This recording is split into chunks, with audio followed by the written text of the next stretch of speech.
Welcome to the Weekend Live Show. 508. We run down the biggest stories of the week with you every Saturday night. 508 is where I'm from. Let us know in the comments right now. Where you repping? Is where I'm from. 508 is where I'm from. Marshfield, New Bedford, Brockton, Malden, Tucsonville, Manchester, Albuquerque's in the Hampton, Hubbardston, Quincy, Hudson, Dark Hampton, Conway, New Hampshire, the Garden City, Agawam, Poison, Plymouth, Pittsburgh, Lake Titicaca, Los Angeles. This year, cause we're ruthless, yeah, that's some true shit. You don't wanna mess with cheddar in this country that you catch in the ambulance. You have a job? What do you do? Leave your clothes, buddy, and then we're scooping up your friends. 508. Where I'm from, 508 is where I'm from. You lived, I'd come to your house, I'd sit outside, roast marshmallows right in your fucking yard. NFL on the house, on that. Let's get this party started, shall we?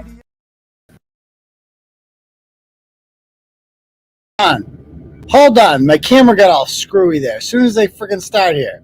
Hold on, this is my computer. All right, hopefully that one works better. We're off to a great start. Let's get the mic fixed. There we go. Should be nice and crisp. Anyway, what's up, ladies and gentlemen? I miss Mike Giannetti. There was a whole lot going on before I got here, but welcome to the live show, ladies and gentlemen. I am your host. They call me Uncle Turtleboy around these parts, and this is the Weekend Turtleboy live show brought to you by Turtle Riders. So we don't do sponsors around here because when you do that, you're beholden to them, and we like to be our audience to be completely in charge of the content on here. You guys make the rules when you become the customers. So, all right, I've shared this link to the various social media pages we run: Facebook, Twitter, Instagram. Follow us on all of them, please. All the stuff is in the bio below that you can subscribe to us on. All the various podcasts, you name it, it's all in there. Most importantly, make sure you have smashed that subscribe button, especially if you're new here. We recently passed 23,000 subs. That's cool, but I'd like to get to 25,000 subs. That'd be even cooler. So I'm also going to go ahead right now, and I'm going to post in the link to the stream here, the Rumble link. We are on Rumble, and eventually we will be moving full-time to Rumble. So I can read, I'll try to keep up with the comments over there as well on Rumble, so you can watch us on that platform as well, because YouTube is a little bit censorious, and I don't like the path that it's headed in, because Elon Musk does not own it. He can't save all of us, all the platforms, but we will have to settle for this for now. But eventually we're going to go to Rumble, so make sure you go and you know, hit that subscribe button over here. But we do this every Tuesday and Thursday night at 9 p.m.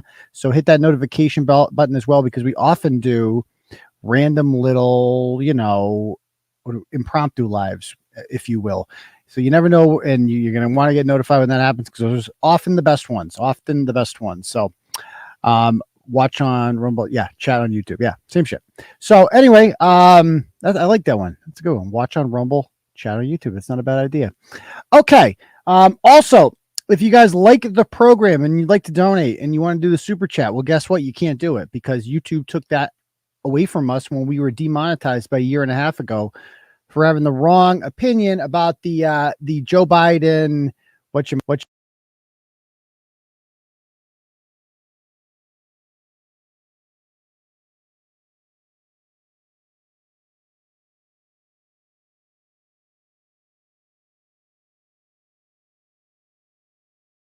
You gotta be.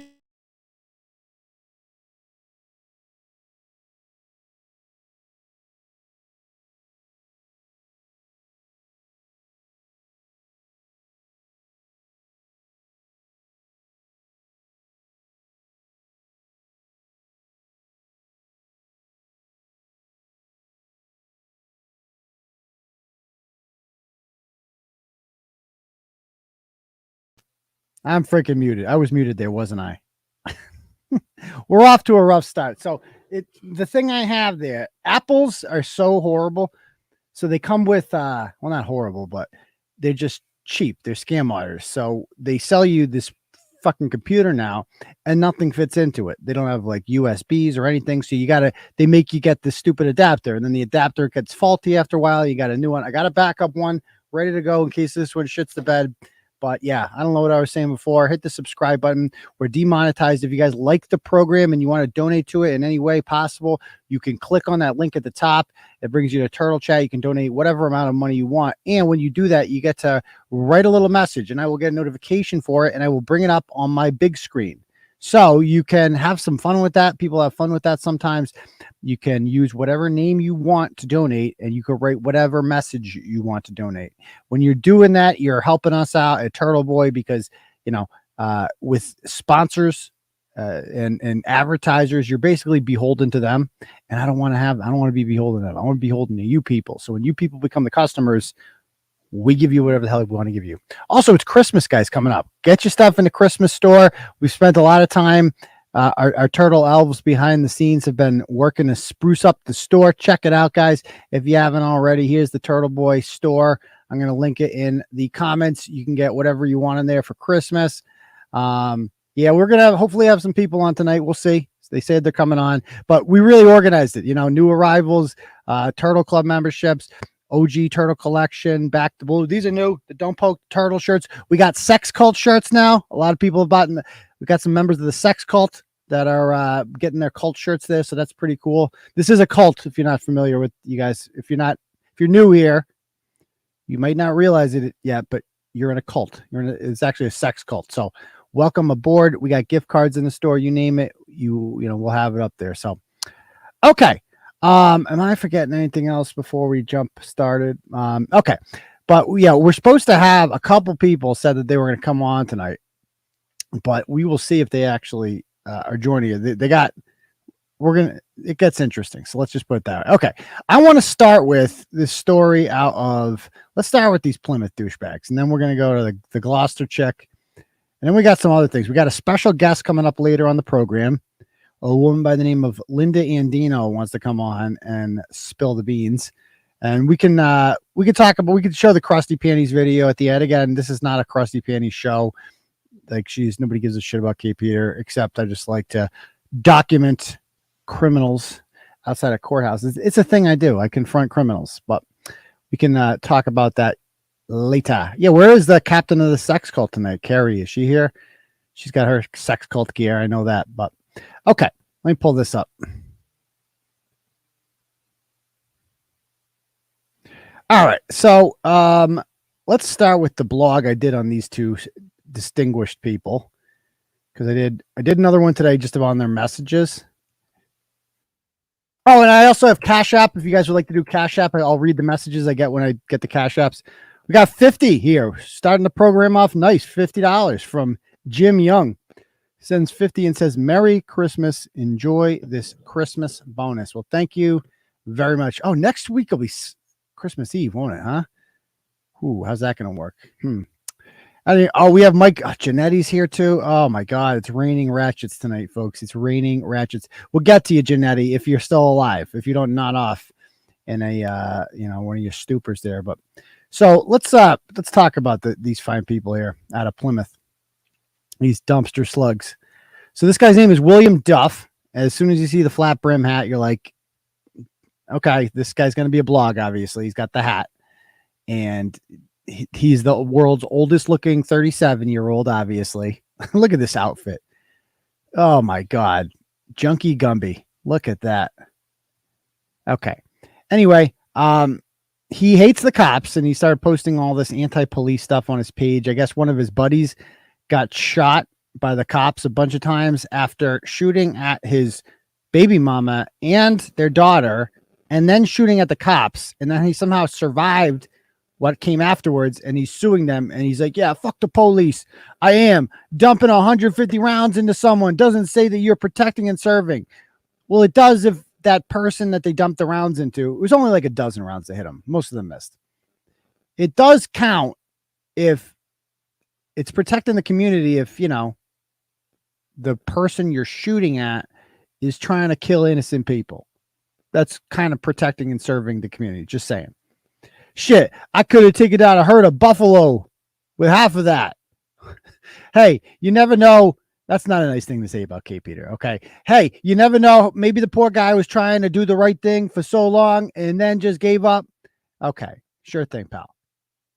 And he's also really upset that his tax dollars, which he's obviously never paid, I mean, just looking at him, have been used to pay off police officers' salaries. I guess he doesn't like that. He recently had some sort of protest against the police harassing him. He thinks that I guess some cop said something to him that he claims they said once a junkie, always a junkie, which is true. But I don't know if a cop actually said that, but he's been holding protests in town complaining about that. I believe this is Antifa, I believe. But what he's really mad about is no more fucking hazelnut at Dunkin' Donuts. Times are tough out there. So I look up his court cases, and in Massachusetts, you have to like go to each individual court, and holy shit. William Duff. I mean, this is Plymouth District Court. Now, some of these are William G. Duff. These are all him. There's a William G. Duff and a William C. Duff, as it turns out. That's dad. Shockingly, he's taken over the family business, which is just being a piece of shit. That's what they do, apparently, in the Duff clan growing up in Plymouth. Here's all his cases out of Brockton. Like, this is a lot of freaking cases. His old man was arrested earlier in the week in Fall River for beating some sort of I read the whole police report. It's a gender X person, but we won't get too sidetracked with that. But last year, like for instance, he picked up a charge outside of Walmart for assault and battery on an elderly person, but he said it wasn't his fault because the elderly person was his Uber driver and he had 2 cartloads full of shit that he'd just gotten from Walmart, which is probably purchased with his goddamn EBT cards. And the Uber driver's like, it can't all fit in here, dude. And he's like, fuck you. This is my Uber. I'm getting in this goddamn Uber. And the Uber driver's like, no, sir, you're not. And he tried to get away. And the guy jumped on the hood of his car and I guess pushed him previously before that. And this guy who hates the cops called the cops on the Uber driver and his ass ended up getting arrested. So there we go. He's off to a good start. The woman he was with refused to comment. Her name was Carissa. We're going to get to her. She's dude. You should see her in my inbox right now. The things she's saying. It's fucking what? Look at her. Dude, come on. Come on. Oh, she's watching. She's watching. So hopefully there she is at Home Depot. Doesn't like her job, I guess. Or being a mom, because they both have kids, and obviously, thankfully, neither of them have custody. And so there's the Narcan Nani burger with the 2 kids she'll never have custody of, luckily. And, you know, she breaks up with him all the time, and they break up and whatever. But she dumped him in April, for instance, Wigmaster Willy. And later that night, he broke into her apartment while she was sleeping. We published the whole police report here. And he went to a rage. She called the cops. And then he began beating the shit out of her while she was on the phone with the police. So that was smart. But of course, she had no intention of leaving him or cooperating with the DA's office. But luckily, the Plymouth County DA's office decided that there was enough evidence on the 911 call that they could prosecute him anyway. So he's charged with A and B on a family member. And he's on probation pretty much all the time, but he never abides by it because why would he? And she's also no stranger to law enforcement. Here's all her Google trophies just from Plymouth District Court, a whole bunch of them. She was arrested and charged twice in 1 week last year with violating a restraining order on a neighbor because, of course, the neighbor has a restraining order on her. And when police arrived, Wigmaster Willy refused to help them out. He whipped out his cell phone. He started auditing them, and he started calling the cops dog killers and pussies. And he didn't factor in the fact that recording the victim, who had an order on his wife, was actually a violation of the order, but somehow he didn't get arrested for that. It's just a wild thing. So her choice of men obviously suggests that she has no desire whatsoever to actually see her kids back because she's choosing junkie dick essentially over her children. I mean, hello, ladies. Like, if DCF tells you that you have to get rid of this piece of shit that you're with, if you want to get your kids back and you choose him over the kids, you don't deserve to get the kids back. I don't know what to tell you. Oh, no, it's not her fault. It's a disease. Or, oh, it's a disease. Drug does this to you. It makes you a crazy person. And oh no, she's a victim of abuse. Okay, fine. Those are all fine excuses. Okay, but your kids belong with somebody else. You're unworthy of being their parent. Let somebody else do it. So she wants like this. Did you guys read this whole thing? Oh my God, I could read this all day. The back and forth here between them on Facebook. Like she's complains that she wants a decent man. He sounds like a piece of shit. Like he's very controlling of her and stuff. And then he just comes on and they just go fucking at it. I highly suggest, I'm not going to reread this whole goddamn thing, but apparently the disagreement in their marriage revolves around the family moped because of course neither of them has a car and he can't drive a car because he hit a Plymouth cop's pregnant wife with the car because of course he did. But he wanted to make it clear his license was suspended before he hit the pregnant woman and that took the cops 6 hours to find him after he fled the scene of the crime. So good job. He's really successful in that regard. There's his moped. He's trying to sell it. And he got locked up over the argument with the neighbors. And it's just, what a mess. Oh, but there they are. They're back together. Here's the best part. This guy, we are definitely a power couple. Yeah, that's one way to describe you. They're a power couple. Because this guy, Billy Duff, says almost 2 years of hard fucking work. I'm successfully a graduate of the Plymouth drug court program. Everybody says that drug court is a setup, but it's only a setup if you ain't ready to make some changes in your life. If you're ready to make those changes, it can be a great experience. So we got a cheap piece of paper with words on it called a certificate, and a judge gave him a hug. So he's successful now, and he's doing ribbon cuttings. Love that. He wears to this shit.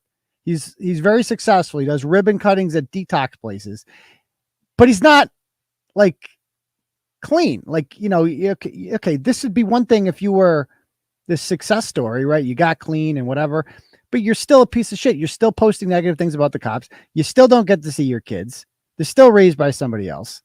This sounds like a way to get in your home and rob you, quite frankly. The hometown heating and cooling. Yikes. I'll have to call that number. And yeah, so he's obviously a piece of shit. Now, part 2 of this, which we published earlier. Pull this up.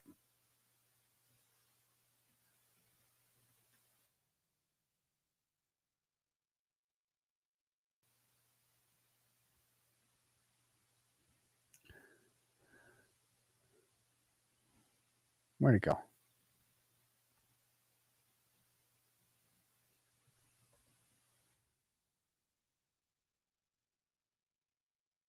Sounds like a great role model. Oh, yeah, I'm sure. Oh, yeah.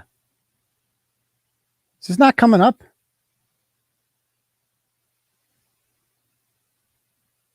Hold on. Do I have the wrong one up here? I'm looking for today's blog.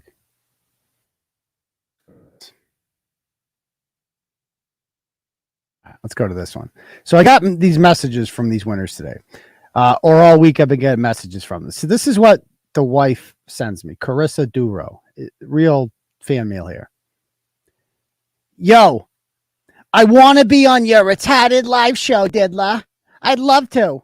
Oh, and since I have a life and my husband don't need Viagra like you do, I'm going to get fucked.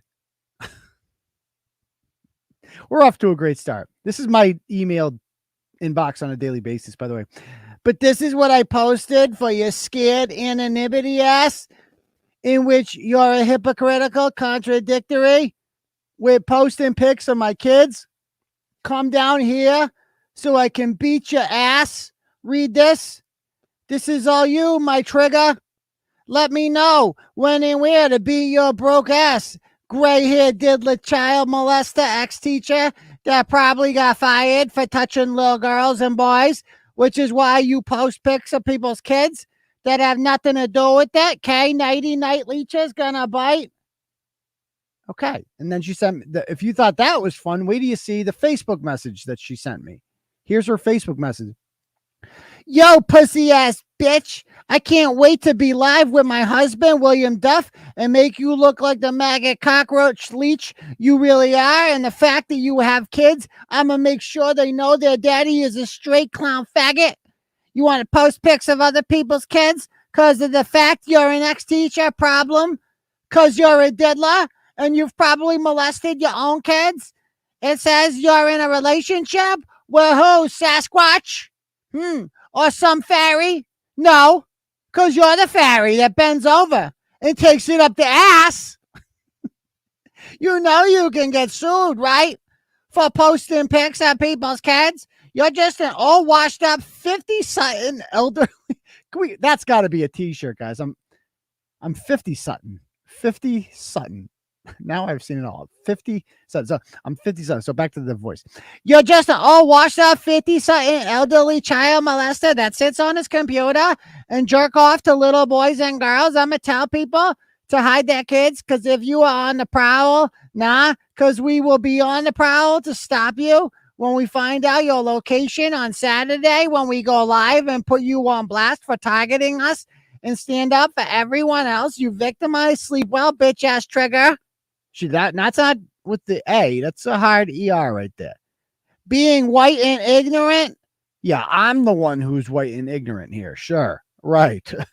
Being white and ignorant don't have to be black to be an ignorant faggot. So is she a racist? Like, so she's saying what? I don't get what she's saying. I'm not even going to attempt to try to understand what she's saying. But the husband seemed to like the blog more. Billy Duff here. Wigmaster Willy says, I absolutely love it. If they need any more information, they can most certainly call me. I'm famous. So there's that.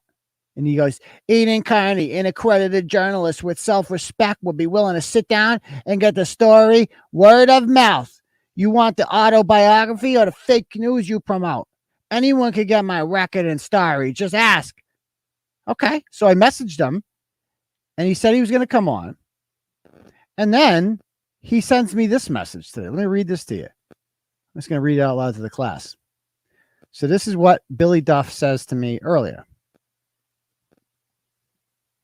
He says, so after reaching out to several different accredited people in the media industry, real journalists, of course, I have been warned against going on your, how did they say it? Oh, yeah, quote, a social outcry from someone who has consistently failed at his passion of being a real journalist.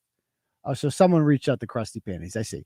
Due to your comedic and almost pathetic outcry for an audience, I have found that the only people that listen to you are social parasites and conspiracy theorists. Oh, he's talking shit about you guys now. Ooh. No matter what I say or do, you will find a way to twist the facts and try and repeat. Well, that's not true. I'm going to have you on here. I'm going to let you have your say. We call this ratchet redemption for a reason, Mr. Willy Wigmaster Willy. But try to get something out of me that you will never get. Well, child support would be included in that, and that's to make me feel some type of way and try to get a reaction. I have already told my story and have had the audience I want to hear. Quite frankly, I think your audience is pathetic and listen to an even more pathetic failed father. But I do have my kids who didn't even do drugs. I didn't even do drugs, guys. He actually wrote that. Now that's sad. I hope your kid's real father is watching them while you're on your pathetic podcast. So let me know how it goes with your pathetic conspiracy theorist audience. All right. So he's really mad that I'm not accredited, whatever that means. So what we're going to do right now is I'm going to call the wife up because she called me like 10 fucking times in a row today. I'm like, I know this is hard for you to understand, but I'm spending time with my kids. Obviously you've never done that ever, but I'm trying to do that. So I'm going to bring her up right now. All right. I'm going to try to bring her up. I'm going to try to call her. See what she seems down. I said she was down. Let's see if she gets cold feet, though. You guys think she'll answer? She called me like 1,000 freaking times.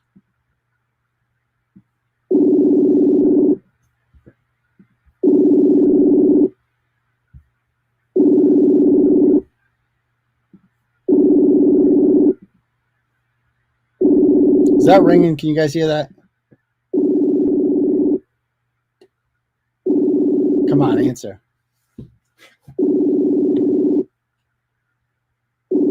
Come on, Carissa. You called me 5 million times before. Can you guys hear that ringing? Hopefully that's...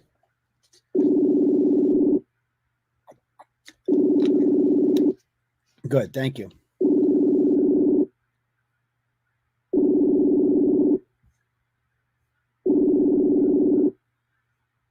Who's this Uncle Gus on Rumble watching? He's just taking over the comments. Okay, she's not answering. I can't believe this bitch isn't answering. So we're going to end this one. Let's try one more time. Since she'd like to call me 5 million times. Let's call her one more time. She just commented. She just messaged me, too, during the show. As soon as I mentioned your name, she said LMFAO. Dude, this is brisk. Brisk, son.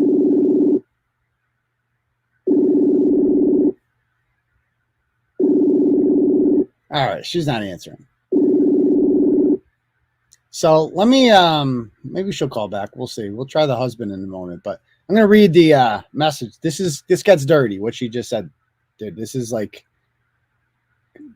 you know, close your kids. If your kids are around, they're not going to want to hear this. This gets a little bit dirty. Worse than, let me read this to you. This is some sex cult shit you're about to read.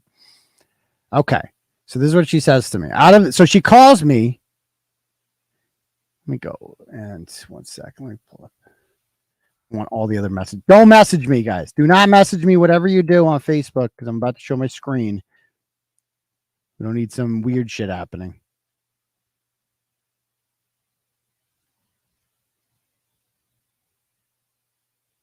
Okay.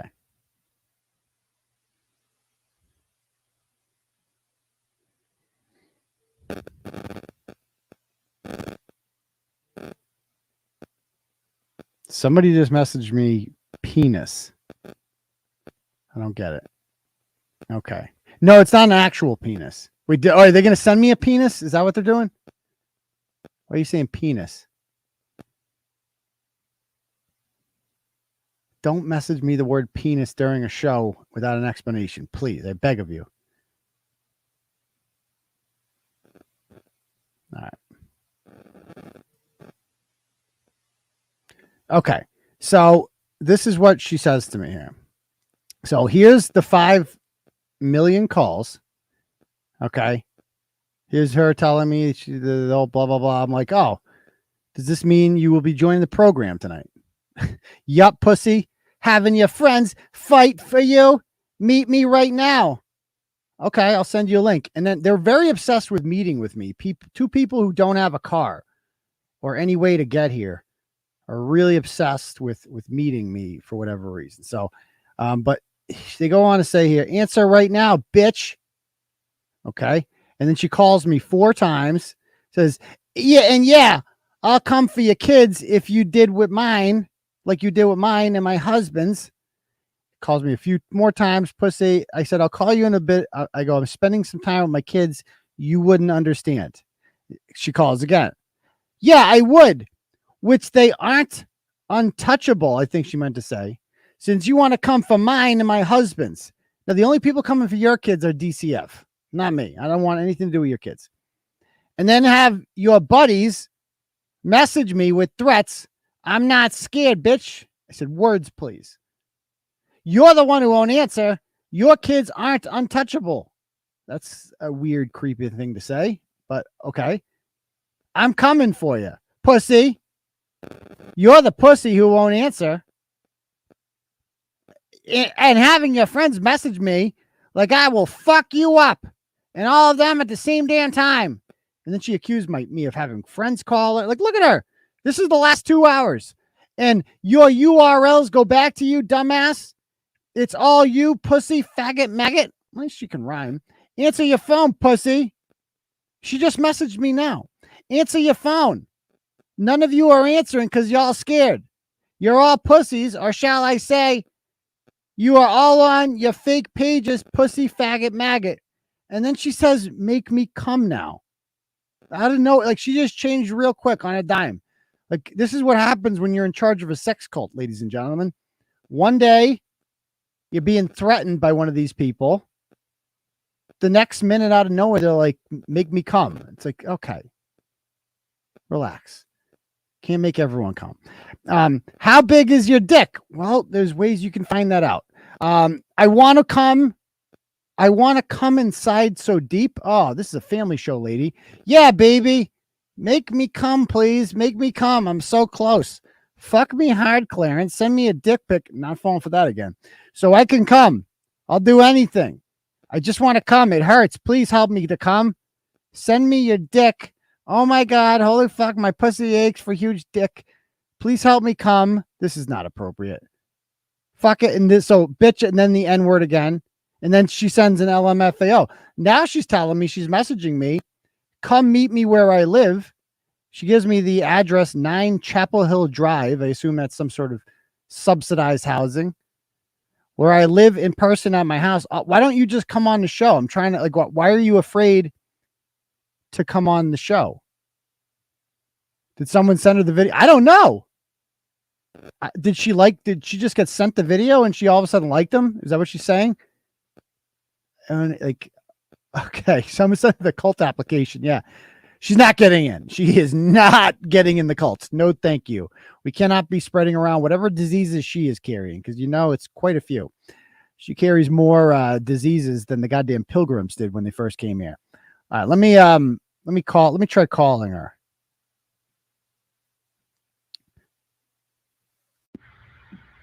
One more time. You got to answer the phone though. Oh, so now she's giving me her phone number. I'm calling you on Facebook, dummy.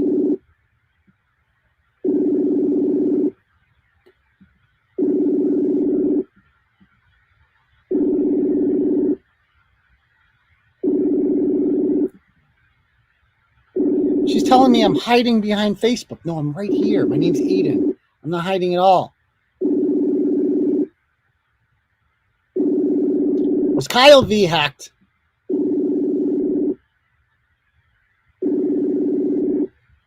Okay, so she's not answering.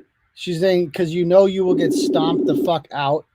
Well, let me try your husband, let's call him, and then we'll try the phone number you gave me. She's scared. She's not answering. All right, let's try William Duff. Here we see if he answers. No, I'm not. Why would I meet you in person? Come on. People are getting very sexual. It's making me uncomfortable.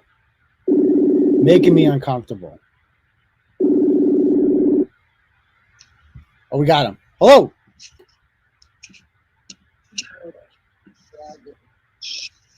Hello. Is this William Duff?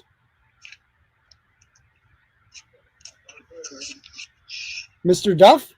Is this Wigmaster Willy? Live to tape, sir. I know you guys don't have your kids. What are you doing over there? What are you up to this evening, Willy? Hey, this is Brett. My name is Brett Kelleran. Scum cunt. She didn't answer. God damn it. Didn't answer.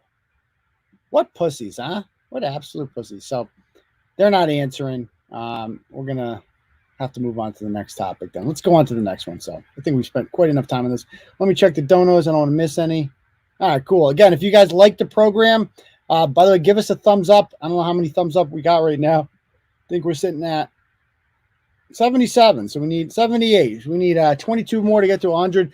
Leave a comment afterwards. That helps as well. And if you like the program, guys, and you would like to donate to the program, you can click on that link at the top. You can donate whatever amount of money you want. And when you do that, I will get a notification of it. And I will bring it up on the big screen. Whatever message you write will be up on the big screen. Oh, while we're doing that, why don't we do a little where you repping too? Let us know in the comments right now. Where are you watching the Turtleboy live show from tonight? Go ahead.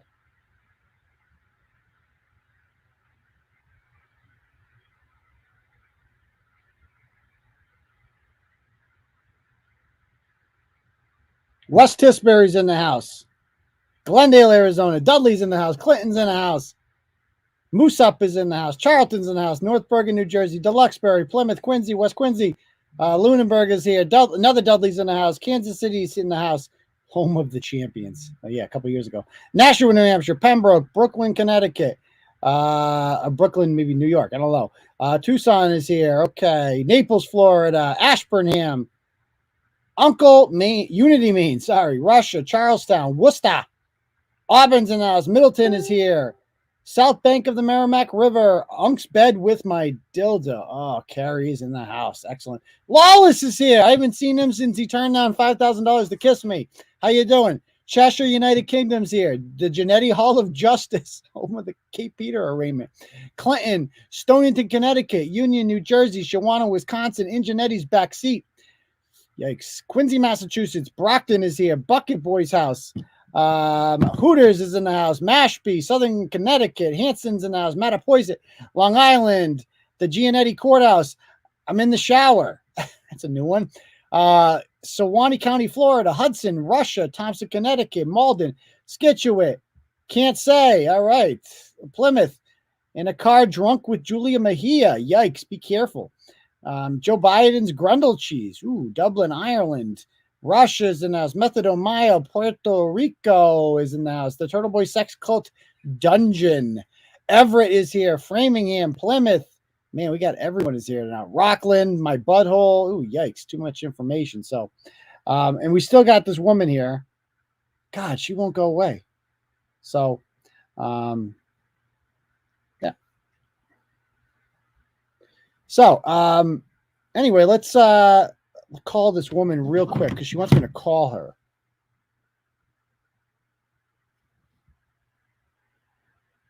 Is it fucking working?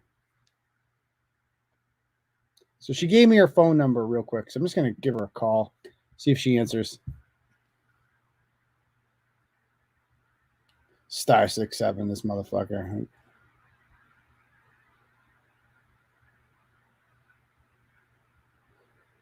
And all right, here we go. Maybe she'll answer this way.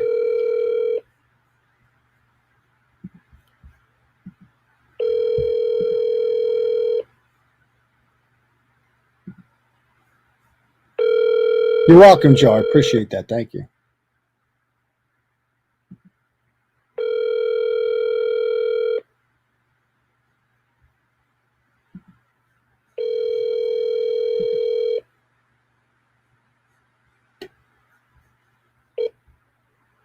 The Text Now subscriber you are trying to reach is not available. Please leave your message after the tone.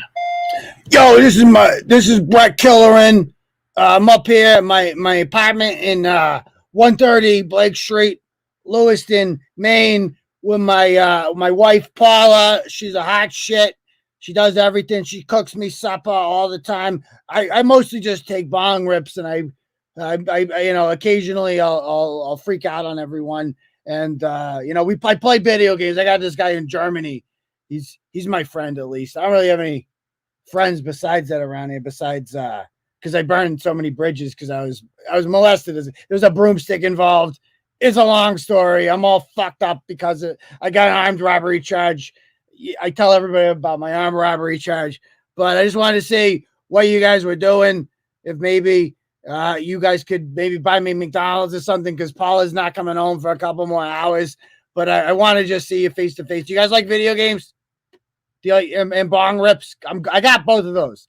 I don't have health insurance or dental or anything, but I got bong rips. So give me a call. All right, scum cuts. Bye. We'll see if they call me back. Give me 1 sec. I got to plug in the computer. It's not charging. Hold on.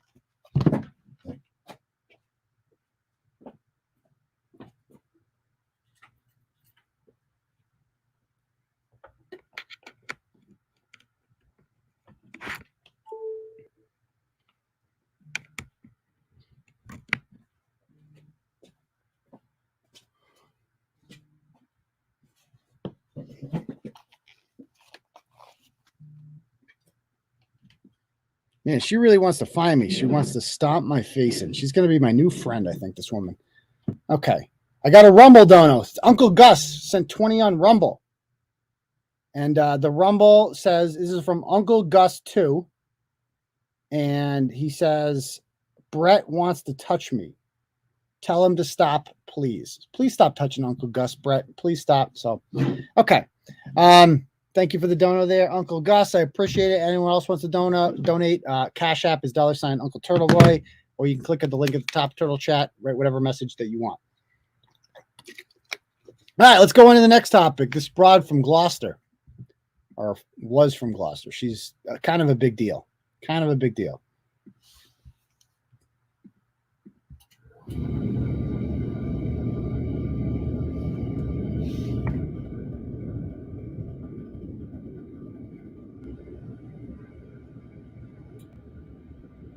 Okie dokie.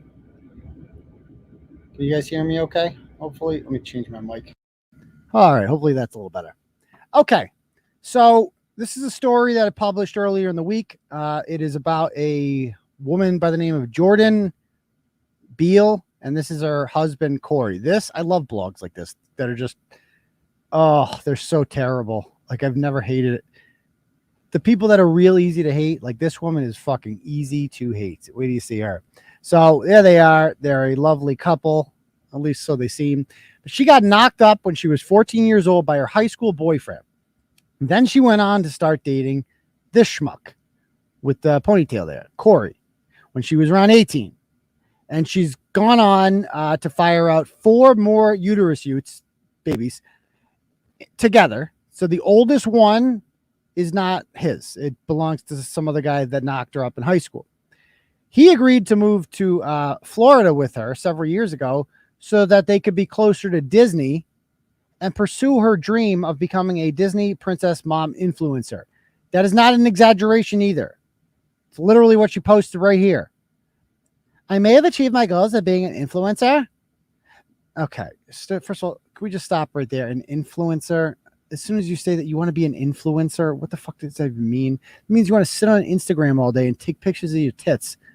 And hopefully enough guys that will, depend on you for spank bank material, will donate half their paycheck to you, knowing that they never have a chance to sleep with you. And that's how you're going to make a living. That's what an influencer is. Okay.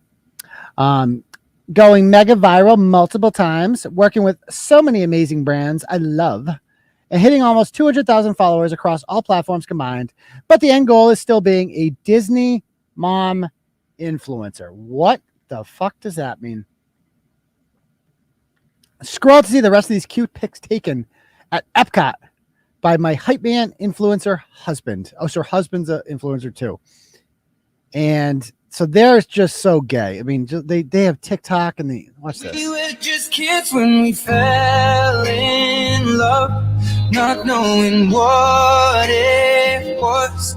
I will not give you up. With ours oldest child? It's not your oldest child. That's a lie. Kiss me slow. Your heart is all I own. And in your eyes, you're holding mine. This is the gayest thing I've ever seen. Baby, I'm dancing in the dark. My God. With you between my arms. She in a wheelchair? What the fuck is that? I didn't even watch the whole thing. Listening to our favorite song. When you said you looked a mess. Well, oh, it's a child now. Throw him in the pocket. I only see 4 kids there. Okay. So this is, oh my God. Oh, I already hate them so much. The wheelchair. I didn't actually watch the whole thing. I missed the wheelchair part. What the fuck was that? What was that? Where did the wheelchair come from? But I guess as we're going to see, she's always sick or something. She's like dying all the time.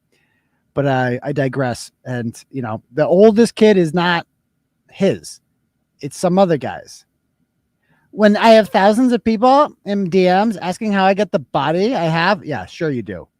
You have thousands of people asking how you have the body that you have. A lot of people have kids and they don't stay fat. Okay. It's just how it works. There's no child in you anymore. Plus 5 healthy babies. Well, assuming I've had plastic surgery. Oh, yes. You're very into you. I get it. And she's a self-described social media influencer who makes money e-begging online by selling her persona as a fun, hot mom who likes to put her kids in cute TikToks. And that's all this is, right? If there were no kids involved in any of this shit, none of these people, like, they just use their kids for social media clout. That's all this is. Because nobody wants to watch your cringe ass up here posting about, like, gay, sappy things with your ponytailed husband. Nobody gives a shit about that. You have to throw the kids in there because that's what makes it interesting. People like kids. Like, nobody's going to, you use them as not only clout, but like protection. So, yeah. But she has hundreds of thousands of followers on various social media platforms. She makes money by getting thirsty men on the internet to give her money for spank bank material upon the advice of her internet influencer agent, which is probably her husband. She also launched an OnlyFans. And there they are. There's her OnlyFans there. I mean, who pays?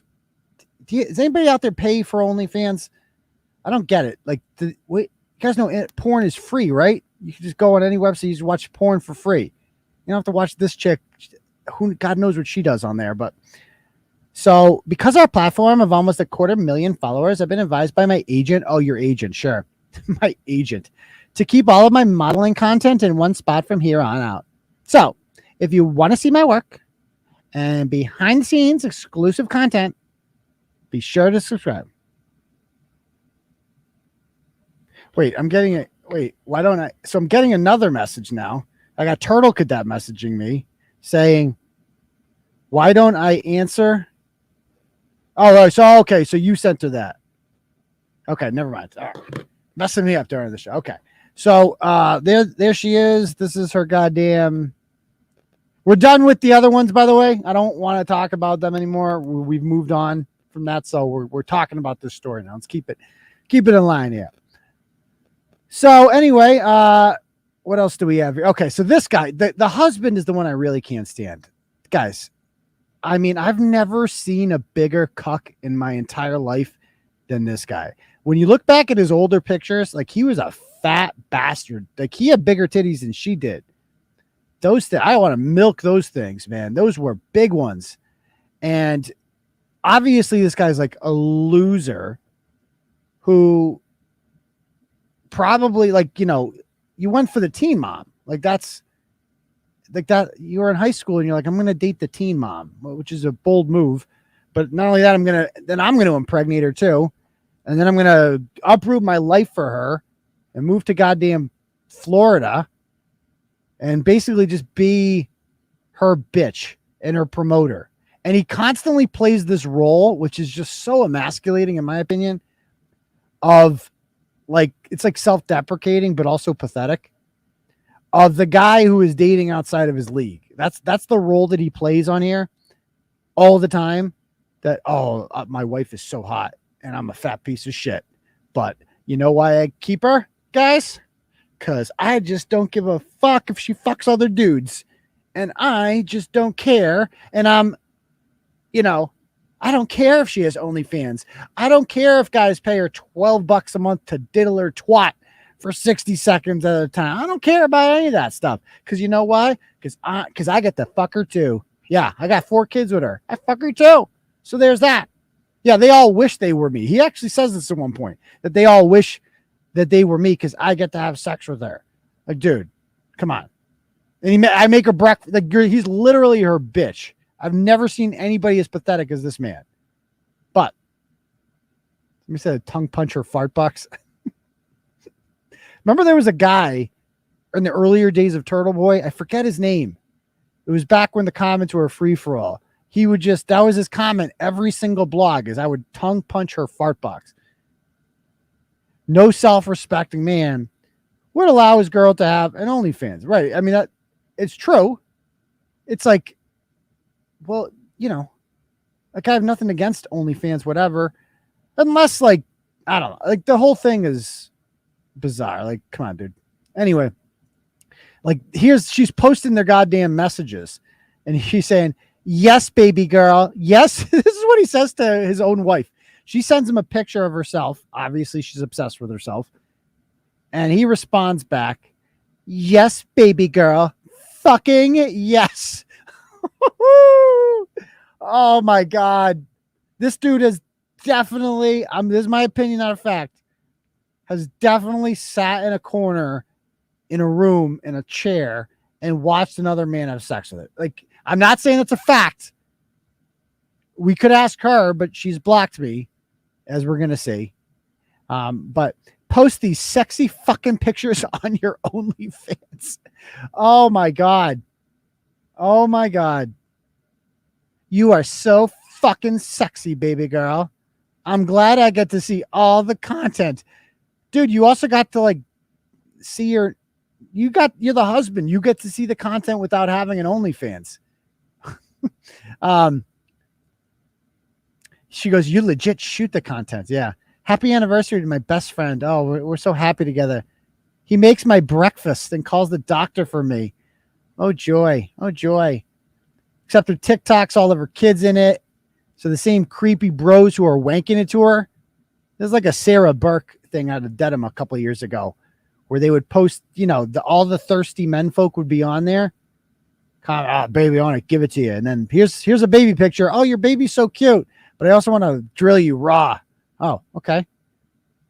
So there they are with that. So Princess Jasmine here with the, she's also big into breastfeeding. Like she breastfeeds these kids old, and she kind of looks down on parents who send their kids to public schools. And she's like, here she is, Supermom, donating her breast milk to people during the crisis a couple months ago. She's very noble. Oh, look at that kid. Look at that kid. That kid. Come on. At what point? This is a sensitive issue, and it's pissed some people off before. Uncle breastfeeds you. Stop it. But it's like, once the kid can call you mom, it gets kind of fucking weird, dude. It gets a little bit weird. Like, mommy, let me suck on them titties. Let me get a piece of those. Dude, what? No, what? Okay. Surprising my wife with a breast milk ring. What? As most of you know, I have breastfed all 5 of my babies. Okay, congratulations. Good job with the breast milk. So Beauty and the Queef here are looking to go full Gabby Petito and buy an RV so they can document themselves driving to Disney theme parks. That's also not a joke. She's an internet lingerie model. This is what she writes. I know y'all are waiting for the tea, but we did a really fun video yesterday. I'll be posting today. And I just woke up and realized we made it to the next round of Playboy. She wants to be in Playboy. I didn't even know Playboy was still a thing. Again, there's porn everywhere now. How is Playboy still around? I'm going to cry. So she wants to be a Playboy model. And she's raising money for abortion funds. I don't know what that has to do with that. But as a lingerie model, influencer, wife to my high school sweetheart, and homeschooling vegan mom of 5, I've always gotten so much backlash for being sexually free, modeling, and dressing the way I do while being a mother at the same time. Playboy makes me feel like I'm not alone. Okay, good job. So you're going to be on Playboy. Sure you are. Then there's this scam. Tell me this isn't a scam. What the hell is this thing? Edited to add. This got way more attention than expected. So we will be choosing someone to bless with $200 at 9 p.m. So you give them $1. You give them money. You cash app her. And then they just give the money away or something like that. Like, I've never seen anything shadier than this. But I digress. So Cuckleberry Foreskin here, she pretends that he raised the girl.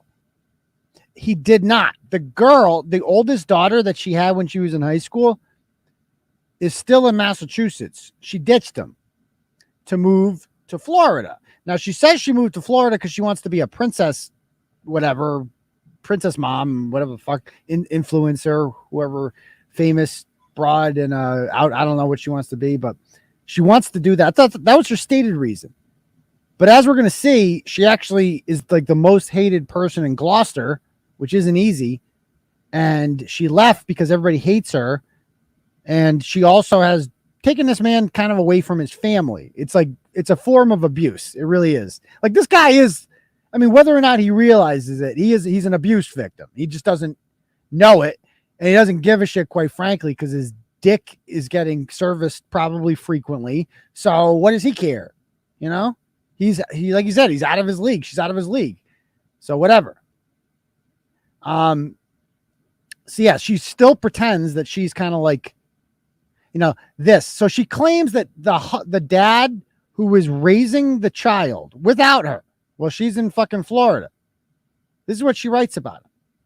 This: I was groomed, assaulted, and statutory raped, resulting in a pregnancy by 18-year-old man when I was 14.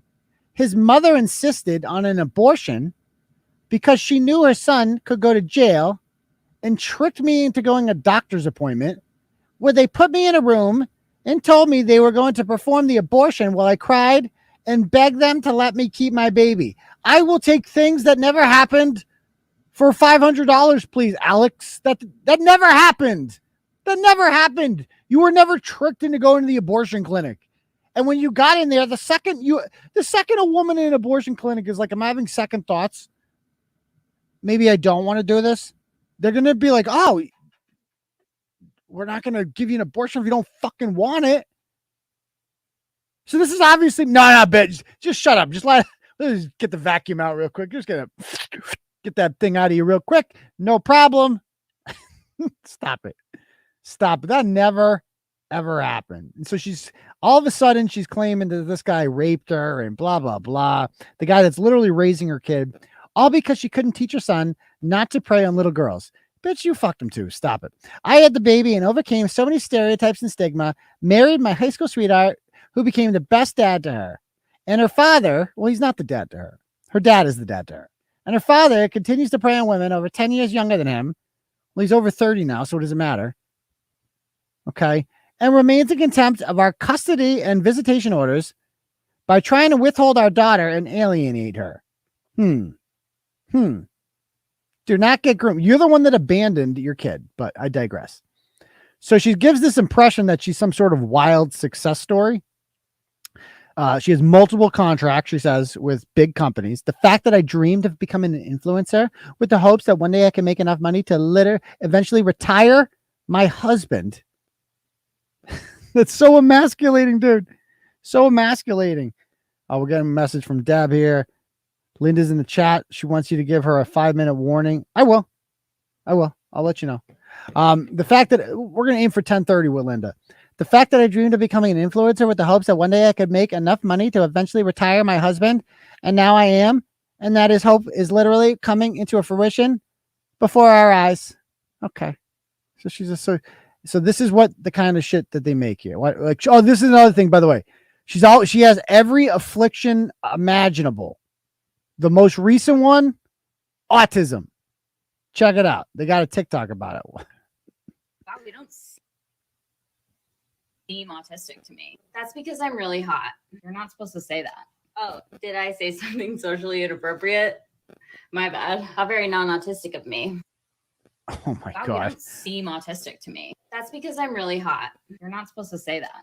Oh, did I say something socially inappropriate? My bad. How very non-autistic of me. First of all, you're not even hot. Like you look stripper hot, I guess. Like there's much hotter than you out there, girl. Okay. You're a dime a dozen. You just look like your standard run of the mill Gloucester slam pig. There's nothing special about you. You're gonna get old as you get old. You're still in your 20s. So you're going to get older and shriveled up, and eventually there's not going to be much left of you, and you're not going to have much to sell, and you're just going to be a wrinkled up, and then the Botox is going to come, right? You're going to have to invest a lot of money in plastic surgery.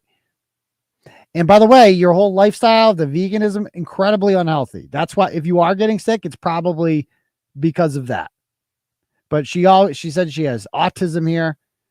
As someone with autism diagnosed as Asperger's back when it was a thing, it's not a thing anymore, who was homeschooled most of my life, it's always been hard for me to make friends. When I do happen to meet people in person, it's always a very generic response along the lines of, "You are nothing like I imagined. You are so nice. You are so," yeah, don't you, Pete, whenever I meet people, they're just like, you're so awesome. So like, do I suffer from a bad case of resting bitch face? Do I come off as too opinionated because of the autism bluntness? Okay, so she's autistic this week. She's also got pancreatitis. a semi-erupting wisdom tooth, 274 days of hyperemesis gravidarum, 4,000 minutes of nausea, 9,000 throw-ups, Zofran pumps, 87 days hooked up to an IV, 865 needle sticks. Dude, she's like dying. Like she's basically like, it's all fake. It's all a lie. That's all this is. It's all part of this persona. Like I said, hypochondria there. Okay. It's all part of this thing where it's like, girl, I'm strong, right? I'm a strong, fearless, independent mom. I beat the odds. I'm fucking dying and shit. I got IVs up my asshole. I'm autistic. I got Asperger's. I gave birth to 5 kids. My husband's I survived rape. My ex is a rapist, and he stole my kid against the court order. And I'm still here, and I'm still a strong, independent woman. And look at my titties.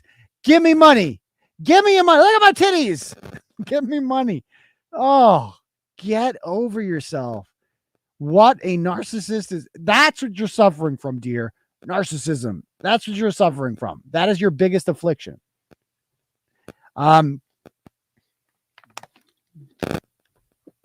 EDOS, POTS. She's got pots and pans, blood sugar, and GI issues, to name a few.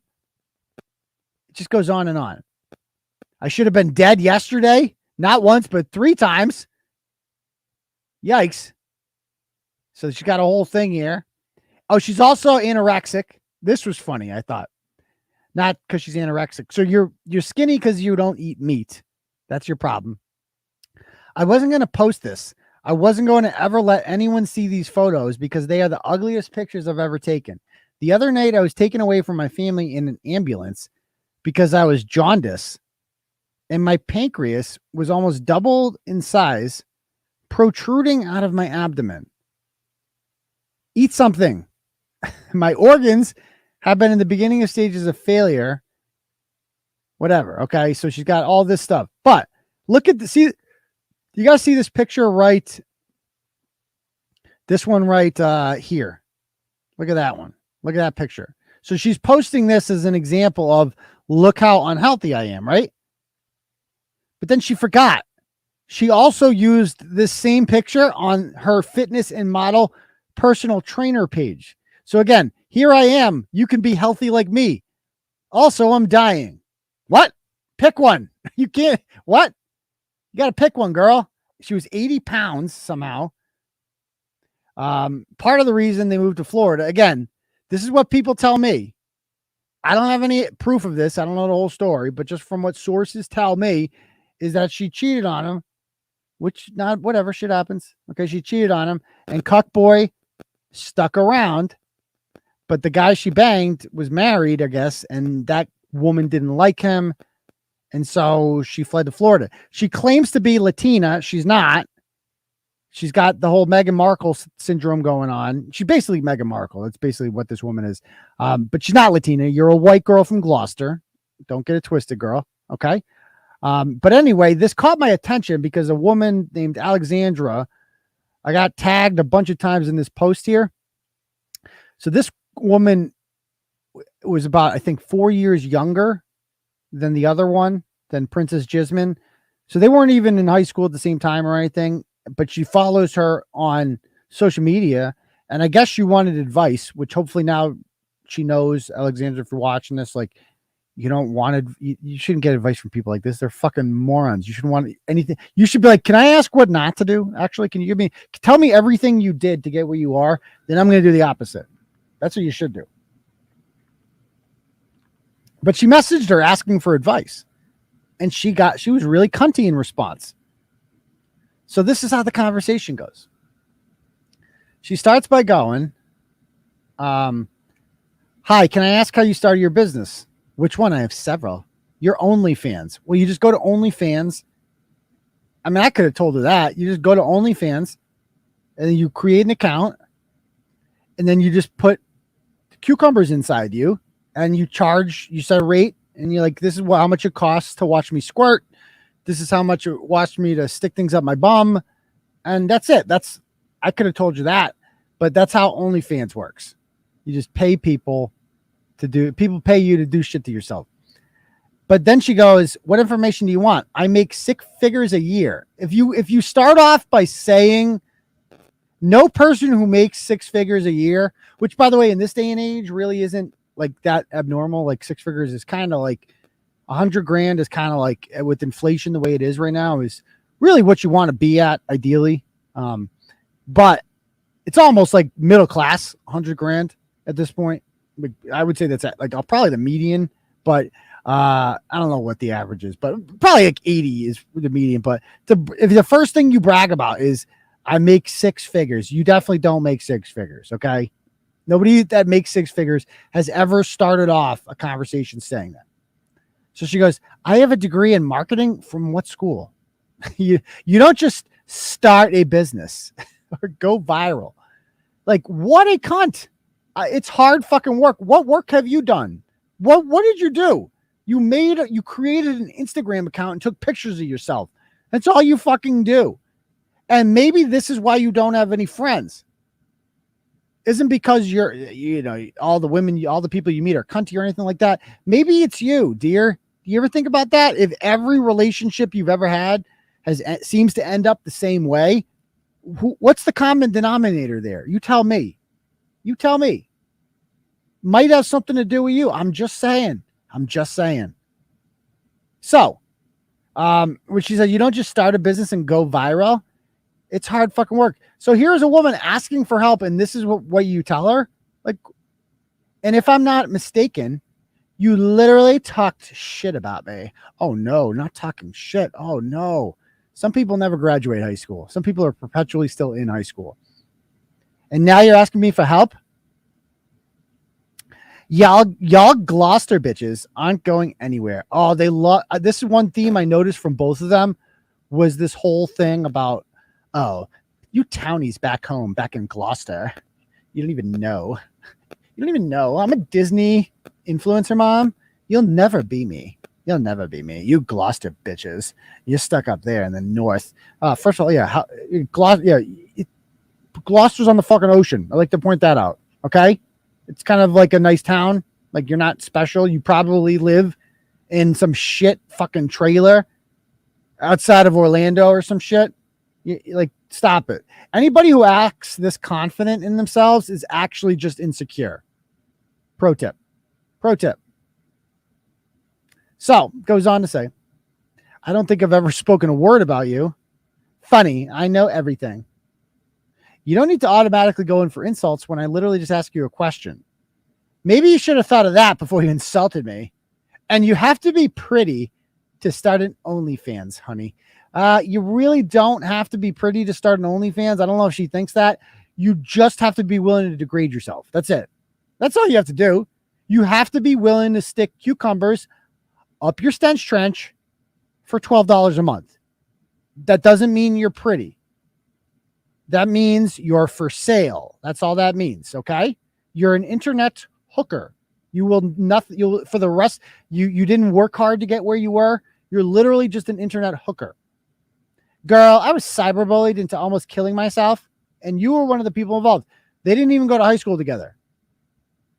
And I highly doubt that. It's hilarious that you don't think your own friends have sent me screenshots. Yes, bitch, about you. You know who I am. Do you know? She goes, do you know who I am? Yeah, you're the teen mom who got knocked up as a 14-year-old. And now everybody just watches you make a fool of yourself on social media. You're cocky for no fucking reason at all. You have a cuck husband who everybody fucking laughs at, and you, including you. Like, let's be honest. You know you laugh at him too. You know it. You know what you have there. You know that you're like, obviously you think about other men when he's fucking you. We know that. But you're like, you know what? He'll make me breakfast and he will, he's not going to say no to anything. So that's what you're looking for in a man. Just like every other bitch in that town. You have a big ass mouth. And then you come to me asking for help. That is fucking laughable. You are fucking high. Get the fuck out of here. I'm an internationally published model with over 20 years experience. 20 years? You're not even 30 yet. You're modeling when you're 6? What does internationally published mean? Yeah, they got Instagram in Japan, I guess. So I guess you're internationally published. If someone in Japan wanted to go on there and jerk off to American women sticking cucumbers up their twat, I guess they could watch you. Go to college if you want help. Stop asking people who legit made me want to kill myself for an easy way out. Okay. I still have my husband's DMs from before we were together. The fuck out of here. Okay. So I did message this woman, and we're going to see the messages. She's even worse. She's as bad as it gets. So she posts this in response to the woman's post. And of course includes the cuck husband. The lion doesn't lose sleep over the opinion of sheep. I take no pity on anyone who has once wronged myself or my family. Remember who you've hurt before you go asking them for a handout years later. And enjoy all the attention you're getting from the one place you ever will, Gloucester. Again, looking down on Gloucester. Like Jesus Christ. While we continue to live real life over here, thousands of miles away, like we have been for the last 6 years. Yeah, but your kid doesn't live with you. Your kid lives with someone else. And then Corey, she doesn't even comment on the post, but the cuck husband does. Cuckleberry Foreskin here shows up and says, most of you are trailer trash. This guy just reminds me of the guy from Mean Girls, who's obviously gay, but not out yet. He's like, she doesn't even go here. That's who this guy is. Most of you are trailer trash as it is. Anyways, so the last thing we're going to be is upset about a small town trailer trash person's post. Hope all this works out for you, even though I couldn't care less if it does. And check your man stuff too. You might be surprised. Okay. She goes, thank God you managed the free subscription. Small-minded individuals like yourself couldn't possibly begin to fathom what it's like to have to deal with people like you from that town. I recommend soul searching, therapy, and self-reflection. Might just do the trick with all your nastiness. Maybe one day you'll learn.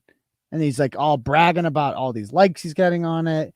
And come over here and pay money to watch my wife stick carrots up her twat. It's going to be great.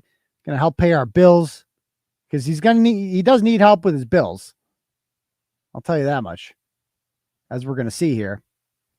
So one of the most cringeworthy cuck moves ever. Wait till you see this, guys. This will go down in the cuck Hall of Fame. You got to read this. So they're better than everyone because they moved out of their hometown. Exactly. That is like literally. Congratulations. You moved to another state. You moved to Florida. Yeah. You're the only person to ever do that. Seriously. And that's another good point too. I'm pretty sure Florida is not thousands of miles away. What is going on here? It keeps going down. But anyway, I digress. Let's go back here. So he goes, I think you are all unaware of the fact that we literally do this together. Yeah, I know. You hold the camera while she puts the cucumber in the penis flytrap. I know. I'm proud of the fact that my marriage is strong enough to take on anything anyone has to say about my wife being hot and having an OnlyFans. Yeah, it's easy for your marriage to stick together when you're willing to watch your wife get banged by other dudes. Just saying. Yeah, as long as you're willing to put up with that, your marriage will be just fine. I love to watch everyone drool over my wife because I'm the only one that gets to have her. I love to watch other men sexualize my wife and masturbate to her because I get to fuck her. Like, what, dude? You think this is an own? This is the biggest cuck I've, like, if cuck was in the goddamn dictionary, there would be a picture of this guy's ponytail. None of you know a single thing about our life. You know it's online and judge so hard, you will never truly know us. So thank you for all the small town clout. And his own family hates him. This is, I think, his sister or something. But he's like, you haven't met mine yet. Jordan won't let you since she says we aren't family. So she won't let him be around his own family. This is abusive. Like when I saw this part, it's like if your spouse does not let you or tells you can't talk to your own family, then you are in an abusive relationship. Any woman who loves you and respects you knows that family comes first. And you don't talk shit about them.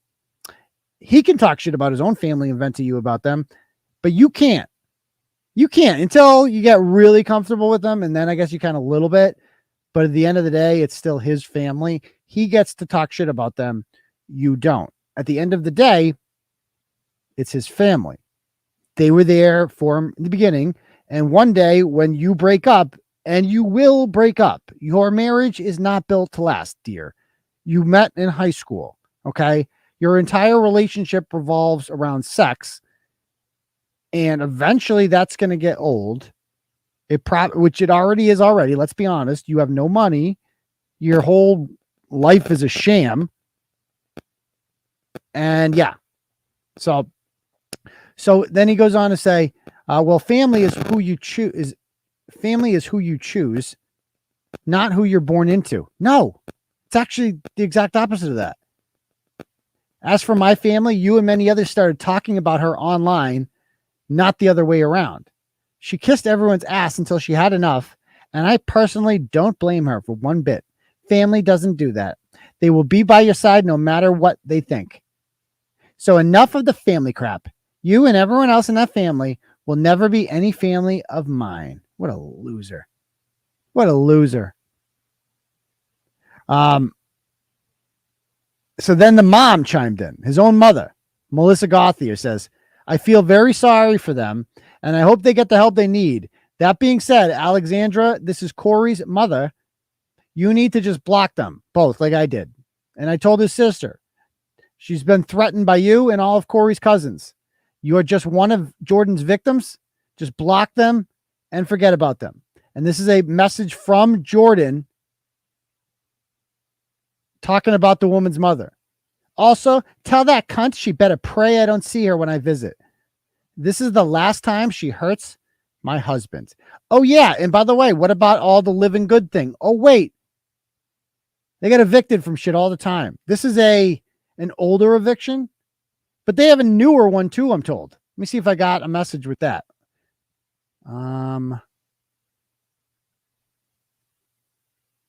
Oh, yeah, I got a newer eviction. Okay. So she says, we're going to pull it up over here.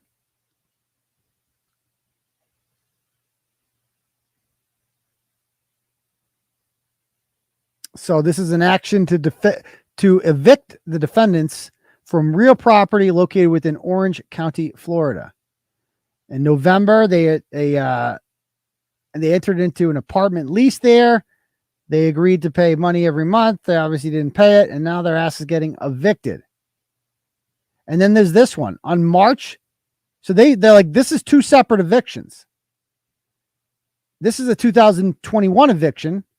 How the fuck do you get evicted in March of 2021 during COVID?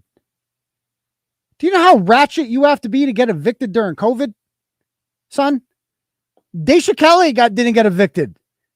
And she went on CNN and pretended two kids that weren't hers were, and she was allowed to stay in her apartment over that. What? They couldn't pay $930 a month. That's what it was. $930 somehow. But they're killing it. They're making six figures. I don't know if they mentioned that. So, and by the way, so here's the best part.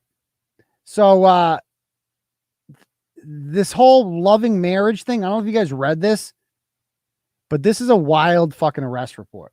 Let me zoom in.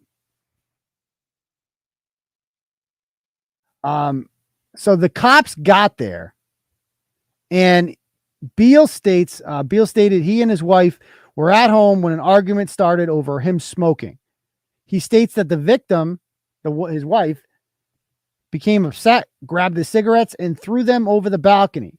He states that he went inside to get away from the victim since he didn't want to argue. He states that the victim continued arguing with him. This time, it was over the lack of sex. I missed that part. Oh my God. She was complaining he didn't fuck her enough. Like, dude, that's what, oh my God. Oh, dude. I mean, again, there's only so many ways you could satisfy her sitting in the corner in the chair there watching her. Like, dude, stop. You know, she's banging other dudes. Like, you know that, right, dude? Come on. Come on. Stop it. He actually says that. The victim, since he did not want to argue. Beal states the victim continued arguing with them over the lack of sex. Beal states that he then locked himself in the bathroom to get away from her. He adds that the victim then said she needed to use the bathroom. Once he opened the door, the victim swung at him, trying to punch him in the face. He states he was able to avoid her punch, and I guarantee this ain't the first time this happened, and managed to turn her around. He claims he grabbed the victim from behind in a bear hug, carried her to the bathroom, and closed the door. He further states that once he walked away from the bathroom, the victim exited the bathroom and continued to argue with them. He states he decided to leave the apartment, but the victim grabbed him and kept him from leaving. He states that he pushed the victim away to keep her away and was able to leave the apartment. He did not have any injuries or scratches on his body. And so what does she do? She goes and tells his whole sob story, and he gets arrested. So he gets arrested. So this is your life, my dude. This is your life. You are married to a crazy bitch. You ever see the Crazy Hot Matrix? That video, great. You got to watch it. She's way off that Matrix. Because her hotness is kind of fake. It's not even real. Like, she's not even that good. Like, she's anorexic, basically. And she's insane, clearly. She's fucking a narcissist, and you're her bitch. She has driven you away from your family. They would probably like you to come. I've seen this a million times. This is Failure Swift all over again. This is Metro. I thought Metro was the world's biggest cuck. It's actually you. It's actually you. Metro got arrested too for a domestic violence call, if I recall. So I messaged this woman and wanted to have her come on the show. So let me read. Don't message, guys. I'm going to bring up the message here. Do not DM, because this is going to come up on the screen. So don't DM. And then let's see, where'd she go?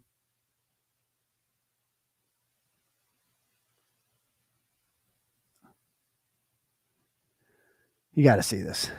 Again, don't message.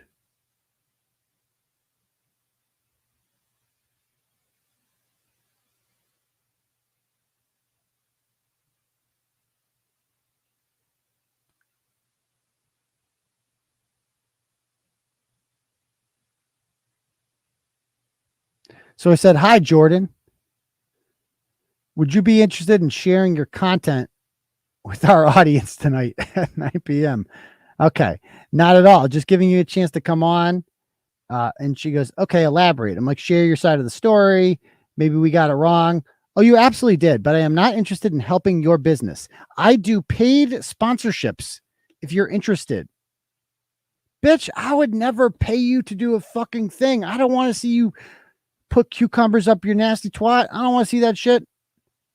I'm not giving, you're worthless. Nobody, I'm not going to give you a dime. You're going to pay you to come on my show to do a sponsorship. You're not sponsoring shit. Like, I'm giving a chance for you to come up here and defend yourself. But clearly you're afraid of the turtle, and you ain't going to do that. Yeah, I know you could use the money because you're getting evicted again, but that's a different story. Name your price. Yeah, I do paid sponsorship. I said, I'm just giving you a chance to share your side of the story. You'd be getting free promo out of this, and I have a much larger audience than you do. And she goes, do you have a media kit? A media kit? Yeah, here's my media kit. I send you a link to join. You click on it, and then you talk to me. That's the media kit, okay? So I send her that, and she's like, doing this whole thing where I have more followers than you. Well, actually I have 27,000 followers on Clarence, but I also have the Turtleboy page, which has close to 40,000 followers. And then I have the Instagram page and the 2 Twitter accounts and the people that go to the blog every day and blah, blah, blah, blah, blah. Okay. 25,000 on YouTube, you name it. Okay. Yeah. I go, congratulations. We'll be discussing you anyway. I also have over 11,000 on my professional account, not including my husband's. Okay, we're all really impressed. And she goes, I will not be entertaining your lies. Also, I would prepare your lawyer for a defamation case. Oh, bitch, you should have probably Googled me first. I've been sued 5 billion times, and I actually welcome lawsuits, and I won't even need a lawyer. I am the lawyer. I would love to go toe-to-toe with your ass in court. Discovery would be fun. And we would get all... See, I shouldn't say anything because I kind of wanted her to sue me. So let me explain how no, she is not getting in. She ain't in this sex cult. You out of your fucking mind? No way. No fucking way. No crazy bitches in the sex cult. It's the rule. But, why does everything come back to the sex cult now? But again, I would love for you to sue me because then I get something called discovery. We get to go through your books. We get to find out exactly how much you're making. So please do it. That would be awesome. I go, what part was a lie? And she goes, defamation. I've never cheated on my husband. Sure you haven't.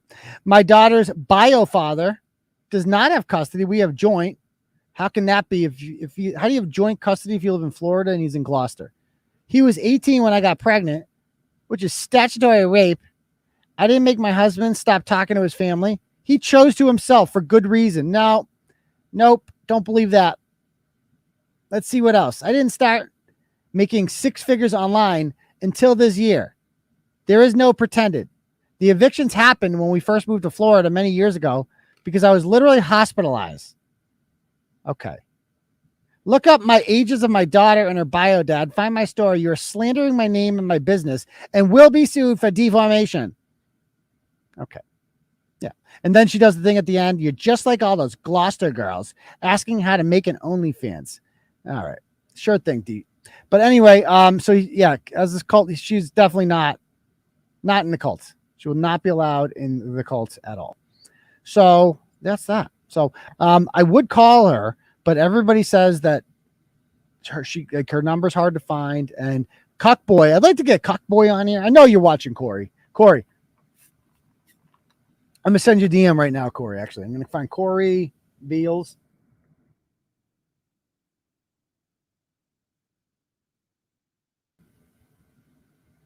Oh, did he make it? Oh, I think this dude went private too. God damn it. I can't find his page. He probably blocked me too. So, of course he had to. She probably told him what to do. It's not like he has a choice for anything, but okay. So, or no, was it Beal? Was it Beal or Beals? Corey Beal?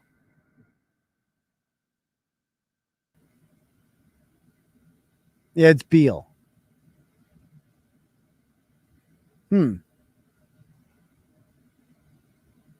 Yeah, I can't find him. All right, let's go on to the next topic. Let's talk about Julia Mejia, this chick. So as some of you guys know, I went to Boston yesterday, and we'll talk about what I did in Boston in a moment. Before we do that, let me just bring up a couple donos here. We do have, let's see. All right, we got a dono here from our girl Peggy.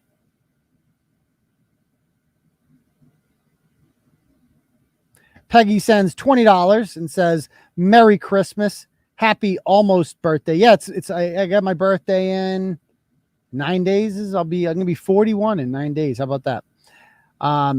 Merry Christmas, happy almost birthday, and ask Carissa Duff, aka Carissa Santos, about the time she beat someone with the hammer and left them for dead. Carissa, well, I would ask her that, but she won't pick up the goddamn phone because she's scared of me. Oh, we got $100 here, and thank you very much for that, Peggy. Got $100 here from Martha. Martha, thank you very much, Martha. She says, Merry Christmas, Unc and all the turtle riders and sex cultists.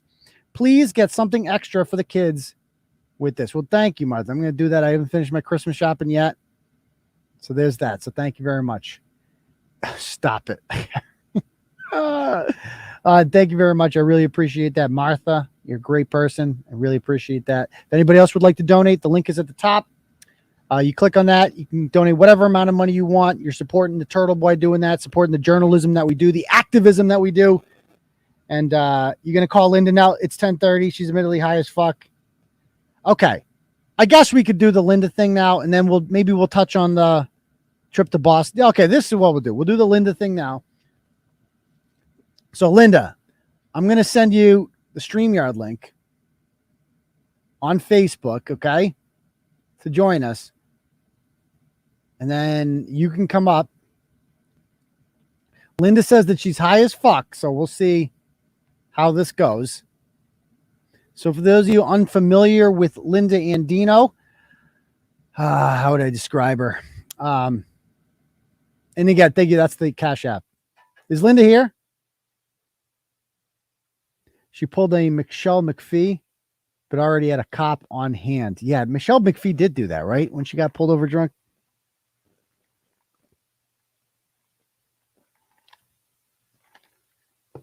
Okay. So click on that there, Deb.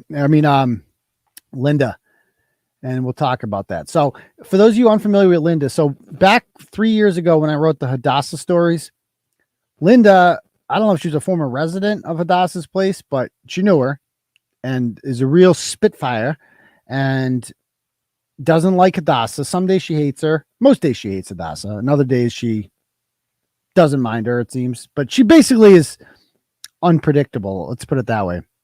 For instance, although the one person she's always been loyal to is me. She's never double crossed me or done any wrong by me. So I have no issues with her. But she can be your friend one day and be your enemy the next day.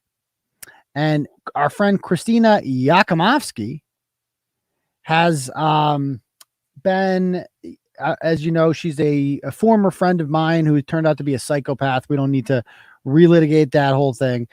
But Crissy she needs a friend. She says I have to call her. Okay, I'm going to call you in 1 second on Facebook there, Lynda. But anyway, so I'm trying to describe this. So Crissy is facing a wiretapping charge because she illegally recorded Hadassah.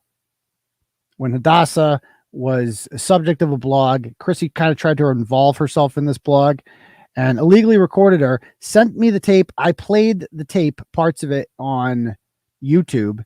And as a result of that, Crissy got charged with a felony, 2 felonies, actually. Now, Crissy's defense is she didn't know that it was illegal.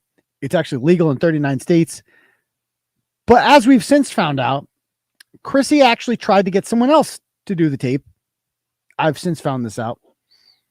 And, oh yeah, she admitted to the person that she tried to get to do the taping that she knew it was illegal. So what if she were smart, she would just take a plea with this. She would just take a plea. Now, I was going to help Crissy out with this because I was friendly with her. I thought she was a good friend of mine, but the whole time I was friends with her, she was just taking screenshots of our conversations and sending them to Krusty Panties and various other people, like really sensitive personal shit, and just sending them to bad actors. And, she had me convinced that my account was hacked around a year ago. Like, I thought I was hacked because all of my conversations were appearing in other places. And I'm like, how the fuck are they getting this shit? And she had me go to the state police and the FBI and waste their time and have them investigate. It was going to hit. I bought a new fucking phone. I got 2 phones now because of this shit. All because of Crissy, because she's fucking insane. And when I found out that she was sending intimate pictures of me around, quite frankly, and another person who was a third party who was completely uninvolved in any of this, I see. I'm going to call her in a minute. And starts posting her pictures on there. That woman ended up getting a restraining order against Kay Peter, the woman that obviously Crissy was sending these pictures to post on her YouTube channel and all this other stuff. But I digress. So if Crissy was smart, she would have waited till after this wiretapping thing was taken care of in order to double cross me. But she just couldn't wait. She's too fucking crazy. Because once you do that to me, then I'm going to become your enemy. And now I have a lot of shit to say to the prosecutor. So I immediately call Hadassah, who I didn't like, and the prosecutor. And I'm like, hey, I have evidence that Crissy, this entire time, she has been helping me out, writing stories, gather information for stories, running the Facebook page, very actively involved in the Turtleboy world in violation of her probation. or is it not probation? Parole. Which one's no? It's probation. Probation is where she's on probation. She's not allowed to have the court order. You can't have anything to do with Turtleboy, but she was. I immediately bring all this evidence to the prosecutor. He submits it to the court, and prior to that, I think she could have got off with the slap in the wrist. But when the judge saw that, like Crissy literally telling me to write stories about Hadassah the day before court because it would rattle Hadassah and get her to go crazy. Like the judge sees that and they're like, dude, you're a fucking psychopath. And so courts, it wasn't going well for her. I got Crissy her attorney, a guy by the name of Michael Maloney. I like Michael, but the second it was unfair, you know, this was supposed to be an easy case for him. Not a big deal, but I get involved. And then when I switch teams, all of a sudden he's going against me. And it's like, oh, fuck, I didn't sign up for this. And so there was a hearing in June, and it was supposed to be like the final pre-whatever, and she didn't show up. They did it remotely. He got chewed out by the judge. So then they set up another hearing 3 weeks later. Me, Joelle, this woman by the name of Joelle, who Crissy completely fucked over and did horrible things to, Hadassah, and the other woman whose pictures were sent by Crissy and posted by K. Peter, all testified as victims. Like we all got to give victim witness impact statements. And the judge was just like, oh my God, this woman is the worst person on earth. Well, at that hearing, Lynda she was team Crissy. She was sitting with Crissy. And I'm like, why the fuck? She was on Hadassah's team a month before. What the fuck's going on here? It didn't make any sense to me. Well, as it turns out, Crissy was paying Lynda money to be there for her because she had no friends, and she pays Kate Peter. Crissy has no friends left in the world, no one to support her at all, and so she's literally paying Lynda Andino and Kate Peter to be her friend, to come to court with her, because no one else will. Everyone else is embarrassed and ashamed of her. So I'm going to give Lynda Andino a call right now. Let me just change my audio setting here.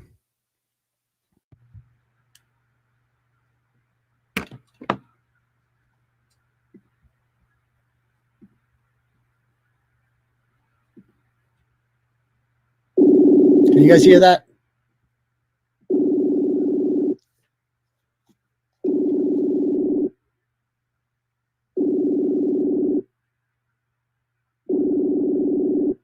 Lynda, you got to be kidding me.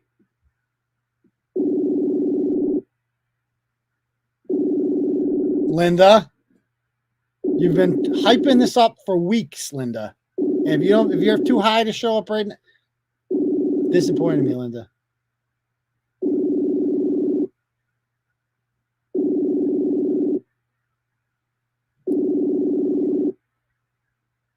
You got to call her on the phone. I'm not calling you on the phone. Why don't you just pick up your goddamn thing? Okay, whatever. Lynda, what is wrong? Are you okay? What is your boomerness? Hold on. Let me know if you guys can hear Lynda. It's not as good. The audio is going to suck if this is the way. It's going to suck. But I'll call her because she's entertaining.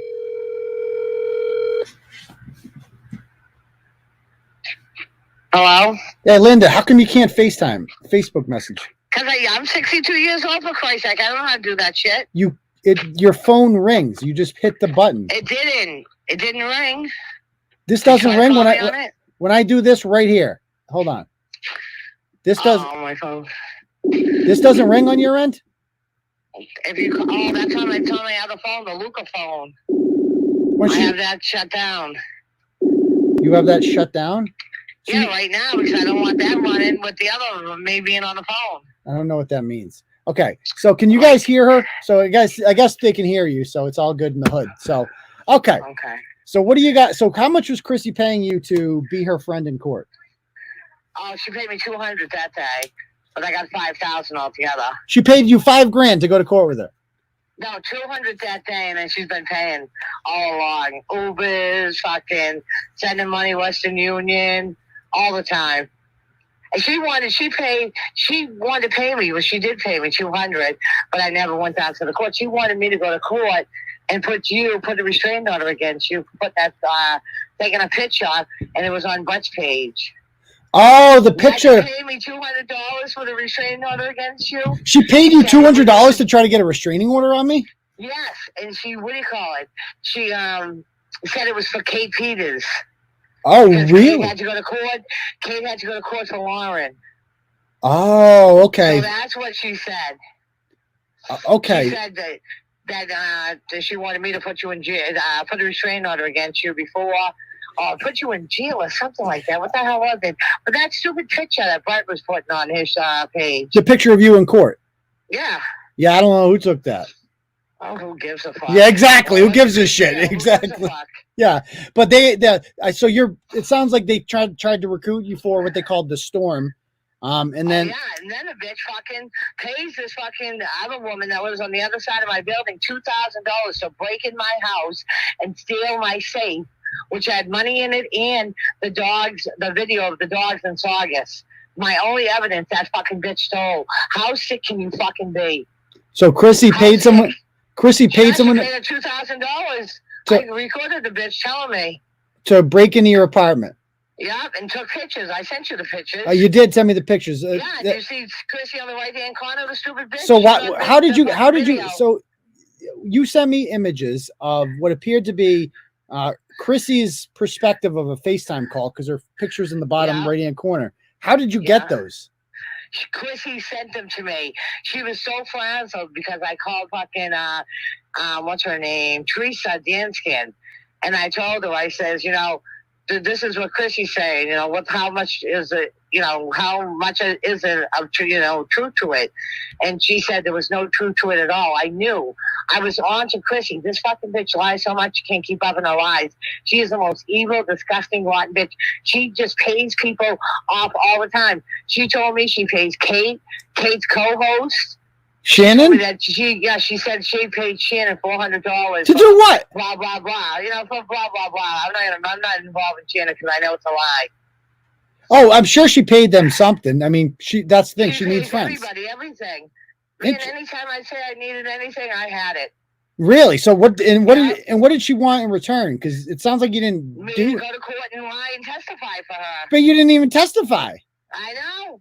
Didn't say a word, but she thinks I'm going. Well, she thought I was going in January. She knows better. So you decided. She knows better. So you've been getting money from her this whole time, this whole time. And at the end, because I was wondering why you switched teams. Like you were sitting on our side for a bit in February. I still watched you. You still watch? Oh, there you go. As long as you still watch. Okay, all right. Because you were even commenting on Kate's channel. You were like, I love Kate's channel. You love Kate's channel? Yeah, I like the way she talks. You're kidding me. How much are you getting paid to say that? I'm kidding you, so stop. No, this ain't about Kate. This is about Crissy. Okay, yeah, let's focus here. So she pays you to be here. So that was not money well spent. Yeah, she lies about Kate. She lies about everything. There's nothing that comes out of her mouth that's the truth. Then she's got this fucking junkie that fucking lives with her. She's a Ray? fucking sugar daddy. Who, Ray? Ray Rando. I sent you pictures. Yeah, the boyfriend, yeah. He's denying his own family, the fucker. So fucking he makes $13.50 a week. That's what he gets paid. He's the head he's the window carpenter. guy. Yeah. The head carpenter. And $350 goes to child support, which he pays, and he keeps $900. He doesn't give her a fucking penny, not to taxes on the house, not to its food, not to its clothes, nothing. He tells her he wants a truck, she goes out and buys it. He wants a snowmobile, she goes out and buys it. He wants a new phone, she goes out and buys it. She does the same thing for his kids, but all she does is complain about his kids. Complain about him. He takes her out for weeks at a time. Drunk, beats the fucking daylights out of her. He beats her? He beats her all the fucking time. No, I think she's lying about that. He's on drugs. No. Why would she lie about that? Because she lies about everything. She's a pathological liar. But no, her son Tyra had to pull her off of him one time. This is one of her stories. Had to pull her off of him? Pull right off of her. She was 6 months pregnant. She lived on Nova Road at this time. And she, lost the baby right then and there because Ray was beating the shit out of her on the kitchen floor. What is happening right now? So Ray killed So he pulled it. Yeah, she was 6 months pregnant. She said it was a baby. Yeah, I don't believe that at all. Can you imagine if you lie about something like that? What the fuck? She's deranged. She's mentally fucking deranged. Yeah, and if you're saying that, that's quite something. Yeah, that's right. Yeah. So I've never seen evil in my whole fucking life. I thought Hadassah was evil. Hadassah's a piece of fucking cake, man. She's a peach compared to fucking Crissy. How deranged. And when I found all this out, and I just kept connecting the dots, I'm like, man, all I can think about is you saying how when you were sitting in the garage and you wanted to commit suicide. And I said, motherfucker, man. I says, this fucking bitch, I'm going to kill her. I mean, what the fuck? So who does she think she's fucking with? I may be 62, but I ain't fucking stupid.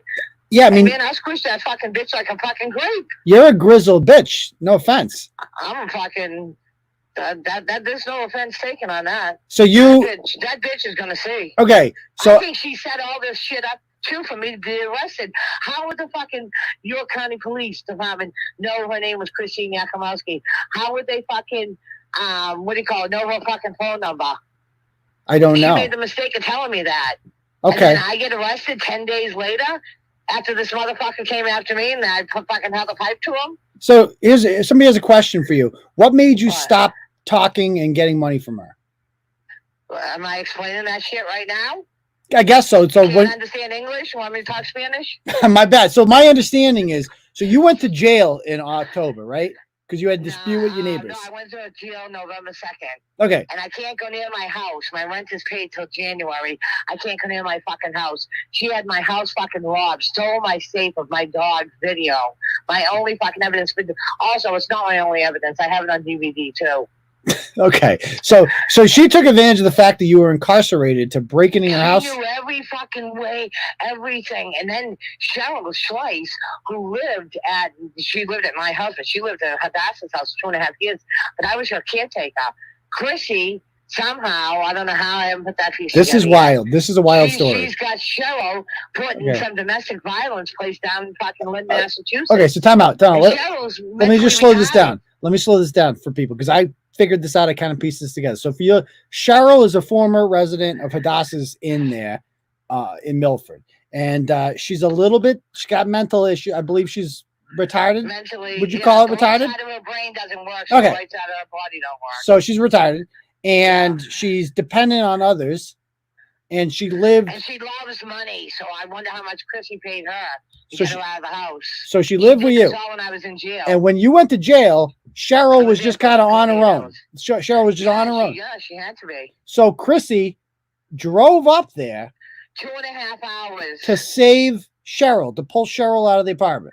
Yeah. And then Crissy gets back to Massachusetts with this retarded woman named Cheryl and is in her fucking house. And next week is the week with the kids coming home. And she's like, oh shit, what am I supposed to do with my pet retard here? Like, what do I do?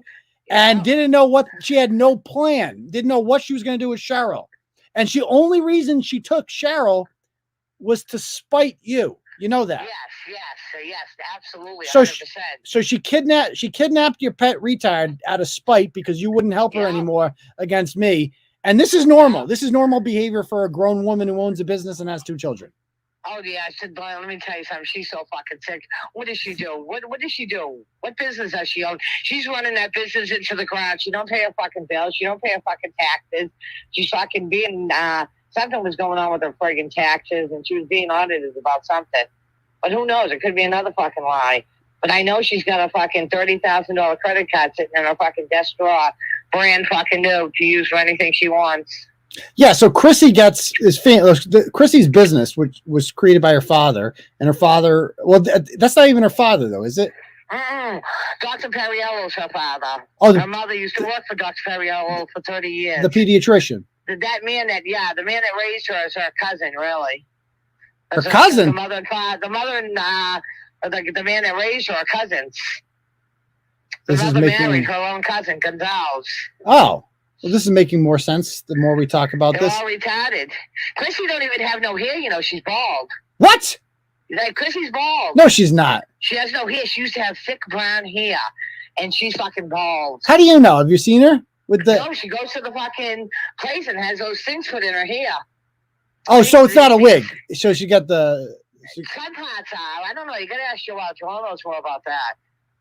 But I know that too because she goes every couple of weeks. Wow. I had no idea. Yeah, and all these burner phones. She's got fucking 15 to 20 burner phones a week just to fucking harass people on Facebook, call fucking people. This girl is a fucking menace to society. So you have the goods on her. So let me ask you a question here. So where, like, what did she tell you about? Did she send Leah and Kate to? I don't know. She probably did. She told me Leah and Kate did it, but I don't believe Kate was involved. I don't know. That did what? They went to Lauren's house and took pictures? They went to Lauren's house and took a picture. Leah took the picture. Leah did take that picture. Okay. Yeah. And so what about Leah in her driveway, too? And she had to come back from Vermont. When she's shooting a gun in Vermont, she's got a Massachusetts gun license. That's illegal. That's fucking dirty. Of course, she has no fucking regards for the law whatsoever. Okay. So she has her guns, but she's gonna lose those. So she does not want to. So she fired Maloney, I believe, because she fired Maloney. She said she paid him $20,000. He didn't do anything for her at all. She's got Josh Abrams' lawyer now, some short old guy. Yeah, and she kind of chubby. I don't know. I've never seen him. She wants him to. Maloney wanted her to take a deal in which he basically. Yeah, he was spitting in her face. I was pissing my pants laughing. And you were in. Crissy stood up. Remember, I was trying to talk to her in the hall, and I had to go back in. Well, Crissy stood up because he was spitting in her face, because he was screaming so bad. And telling her, sign the paper. And she stood up and she goes, "No, I'm not doing it. Take it to trial." She said that? That's what she said. Wow. I couldn't believe it. You should have seen her face. She was like a fucking monster. Wow. Now she's going to sue him, but she's going to sue you, Joelle, and Hadassah. But she has to wait a year after this court trial's over, and she's not going to jail. Her lawyer has convinced her that. Oh, she's and that they got to wait a year so they'll see how the business goes up. Her business goes up, and how much it went down through this whole trial, this whole fucking bullshit thing with Hadassah. Which I'm the one who sent Hadassah the fucking illegal wiretap in because she sent it to me. Illegal wiretap in 44 minutes. I said, yeah, bitch, got you now. And I emailed Hadassah it.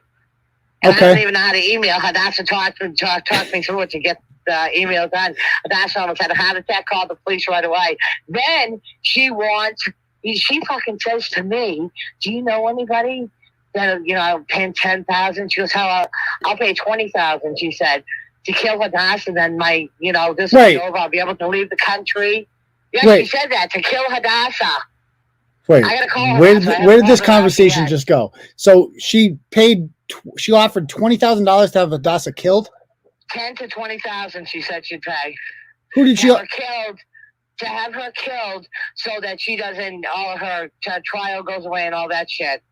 She asked you to find a hitman. Yeah, can you imagine? Have you told the police?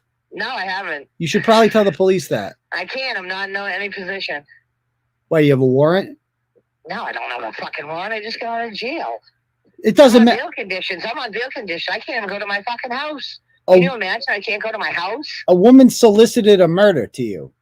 Yes, Christina Yakomowski. You should, against a woman who's a victim of her already and has a restraining order. Yes, I'm gonna call Hadassah and talk it over. But where I'm at now, I don't trust these fucking police. You should probably tell the police that she's threatening. I'm definitely gonna tell the police, but not this fucking where I'm at. Wow, did she put that in writing? What? Did she put that in writing? She never. It was over the phone. And you can't record out of state in Massachusetts. I ain't getting no illegal wiretapping charge. Yeah, you don't want to end up in her shoes. No fucking way. No. You know what you'd do. Yeah, okay. She'd love something like that. Well, yeah. Well, I ain't giving that bitch a chance for nothing. So she's going, she thinks that she's going to get off of this charge. Oh, yeah. So her lawyer has her convinced because her lawyer hates you so much. He can hate me all he wants. The lawyer there hates you so much and you bully and you do everything to all these people and blah, blah, blah. And he did. This is why he wanted this case. This is what Crissy says. That's fine. But it's like, I'm not even involved in the case. Like, I told the prosecution that I would be a witness, and he goes, the prosecutor said it's not going to come to that because she has to plea. Because she confessed to the fucking police that she did it. She fully admits it. So, like, I don't know what her defense is going to be, but I don't know. She goes to court in January, and that's what the fuck did she call it? Something. Oh, a trial starts in January.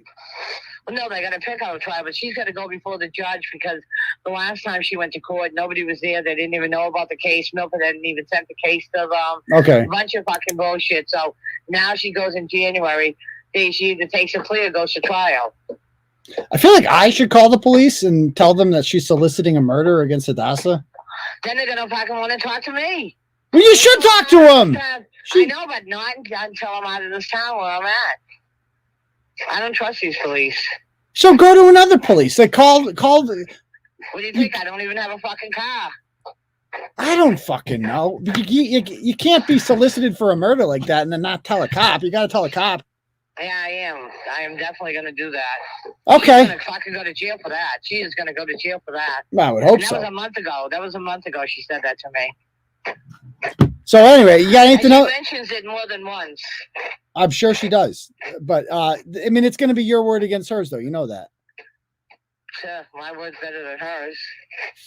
No, I mean, I think it is. I trust your word more, but still. Oh, I know. I know I can do it. Like, what else is Crissy trying to pay? Like, Crissy has money, so what else is she trying to pay people to do?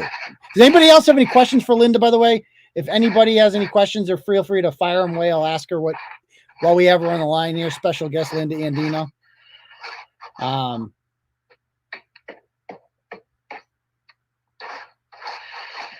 As sad as it is, people should get a Turtleboy court calendar. Oh, by the way, the Tony Branch case, guys, got moved again. I got court with, like, it's no longer December 20th. They got moved fucking again. So it's like January 6th or something. I'll let you know. So let me ask you, after Lauren testified against Crissy, what did Crissy have to say about that?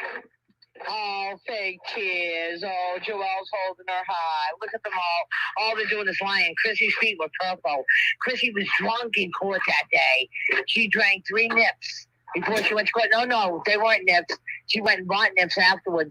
She drank 3 glasses of wine. And then know what she says to me? I don't want to go back there. I'm going to crash the truck. I'm like, not with me in it, fucking bitch. I said, you're going to go to court and let's fucking get this shit over with. Yeah. I think she wanted to crash the truck into a tree. Fucking sick bitch. Well, she did do that. You know that she did that many years ago. She intentionally crashed her car in like a bout of insanity because she's fucking insane. Yeah. Oh, yeah. I ask her ex-husband. How much time, what's the most amount of time that you've ever spent in jail? Oh, me? You, yeah. 5.5 months. Okay. Did you Framingham. Did you own the place? Like, were you? Man, I owned everything. I believe that. I definitely believe that. So, I hung out with the Italians. Of course you did. Of course you did. Anybody else have any other questions for her? People say I don't know who Lynda is, but I find her entertaining. I like her. Come on, stop doing that, please. Who is that? Some guy fucking shoveling. Just for a few minutes, please. Oh, is it snowing up there? Huh? Is it snowing up there? No, it stopped. Okay. It already did snow. All right. Yeah. So 7-8 inches. All right. That's what she said. But anybody else have any other questions? Yeah. Nah, you need at least 12. Oh, geez Louise. Did she tell you anything else? I don't know. I told you to remind me things. That's why there was so much shit you told me. I'm like, it's hard. So I think the big thing. What about those beautiful pictures? Of her kids? Of our beautiful children. Yeah, I'm not putting her kids up. I'm not doing it. I'm not. Kids. Yeah, I feel bad. She said that somebody sent her sent Tyler on August 25th the recordings of the blog, and they called her up. They were at their father's house. They called her up and told her that she didn't love them, that they were never coming home again. And that's true. No, that's true. Fucking bullshit. But then, all of a sudden, she went out, took them out to dinner, and they came home. She's so full of fucking shit.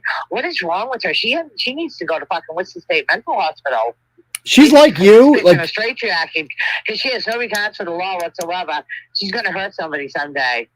oh, really, she has hurt a lot of people in many ways. Like she's hurt she a already lot of has. fucking people, man. And she's that mentally deranged, and she would do these things. What is fucking wrong with somebody? I've never met. I know the good, bad, and the ugly, man. I have never fucking met anybody like this my whole entire life. Yeah, she is fucking a manipulative bitch. I believe it. Money, everything's money. I wonder. I mean, Cheryl loves money, and fucking she give her $100, and Cheryl would think that she's in fucking heaven. I bet.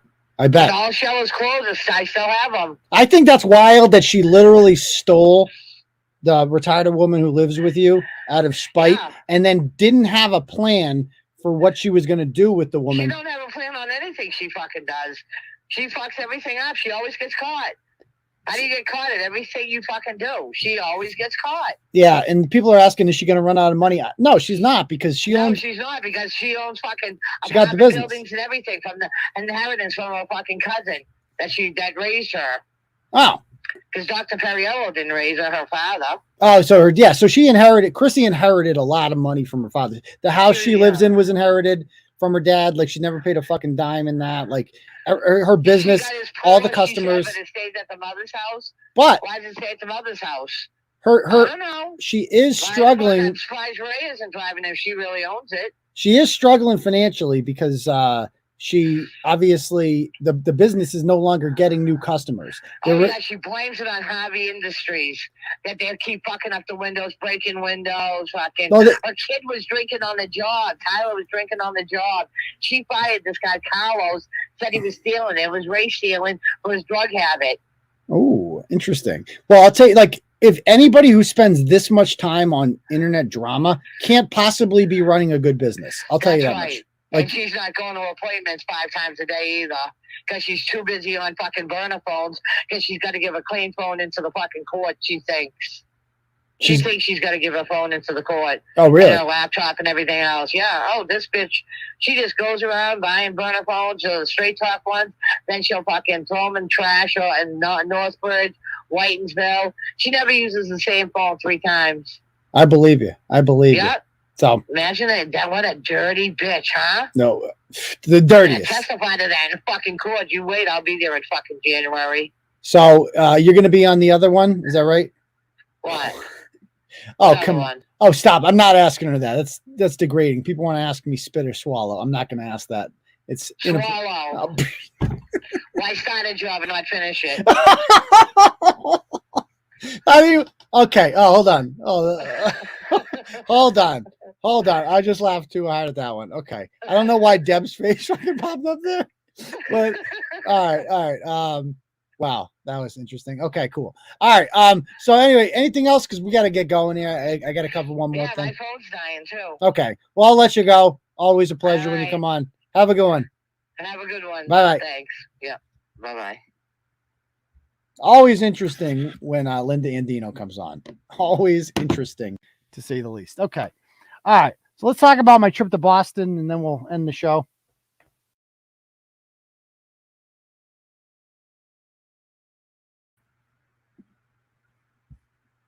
Always with this shit.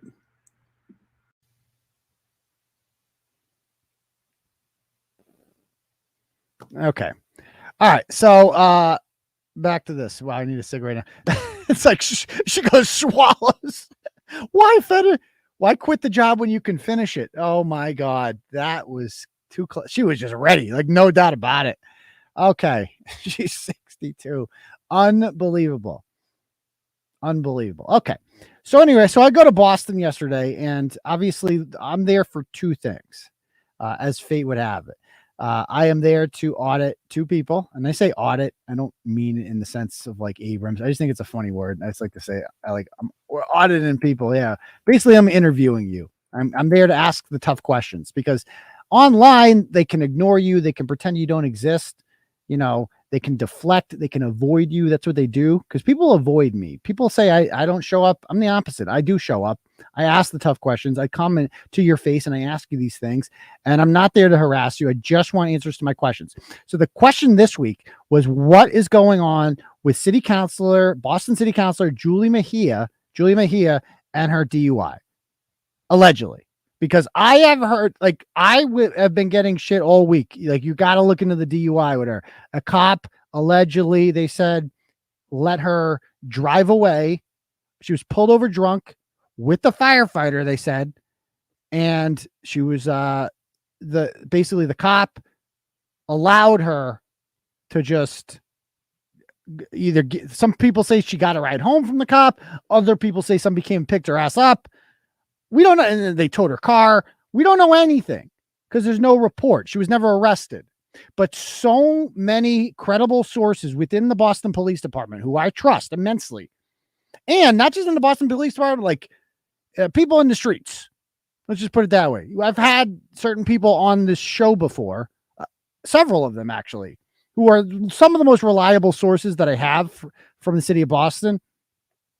And, you know, they're leading me places and I'm asking questions and I'm getting to the bottom of this as much as I can. I'm 99% sure I know who the officer is. I'm not going to publish his or her name until I am 100%. But I know he was working that night in B3, which services Mattapan and Roxbury, because I have another report of him pulling over. Oh, I said it's him. Okay. Odds are it was going to be a guy anyway. But anyway, there's just a lot of shadiness going on here. Now, it's just so ironic because this woman runs on a platform of hating the police. Like she's like Miss Fuck the Police. Like she's a radical liberal, and her transformation. Like if we look at this here, let's check this out. Oh my God, this woman's so annoying. So her name's Julia Mejia, and she's a Afro-Latina, she/her single mom who really, she wants police to be held accountable, which is great. Always talking about that, but not for herself. And she's famous last year for live streaming a murder outside of her house, literally. And the victim's family hates her for that because she literally went on Facebook Live. Some guy got shot outside her house and she live streamed the fucking murder. She said that the city should stop using asphalt because it makes people murder. And she's a supporter of Monica Cannon Grant. She was also involved in an incident in which a cop filed a complaint against her in June because she threatened to abuse her power and come after him. So she's a piece of shit. Now, this is the firefighter that was reportedly with her, John Soros. I don't know if he's banging her. I would assume. But he was the head of the union. And they know each other on a personal level because we saw here from tweets of them interacting. She goes to firefighter events there. She is, let's see. Everyone's talking. Now, I've heard so much shit about this woman. People have said the crack angle. Like, so when I first heard this, everyone's just like, they were smoking crack together. That's what so many people told me. I'm like, smoking crack?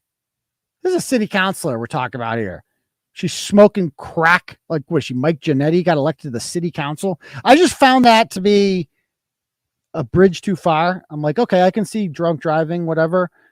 She's smoking crack. Cocaine, I would understand. Like, if she did coke, I would not be surprised at all because she seems wired all the time. But you search for these things on it. It's like all these people have been talking about it for a while. About her crack issues. Julia Mejia smokes crack. This is October 3rd. What? Okay. And here she is talking about how it's bad to use the term crack pipe. The use of words like addict and crack pipes. Look at her eyes. Are harmful. What? To those who have loved ones who are out in the street. So this hearing was titled Humanitarian. And so for the record, what I believe to be one of the principles of humanitarian reads the principles of. Imagine that. Like, that's your thing is we need to stop using the word crack pipe because it's not nice for crackheads. This is her when she first ran for office. She won by 1 vote. It was actually a recount. It was a whole thing. She looks normal there. Like, at least whatever. And then when she became part of the city council, it's like she thought she was like a fucking celebrity or some shit. She started rocking berets all the time that were like falling off her head.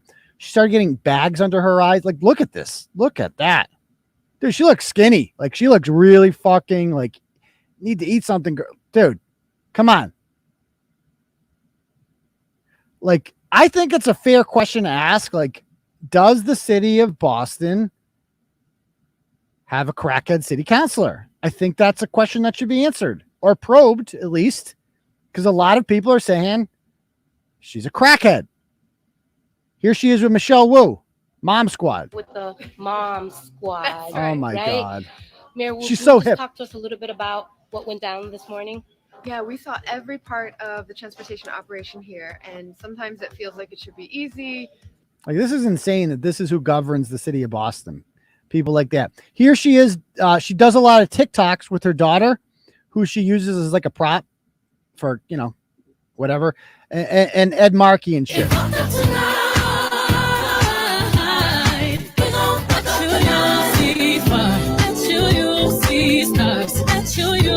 Oh, fucking cringe.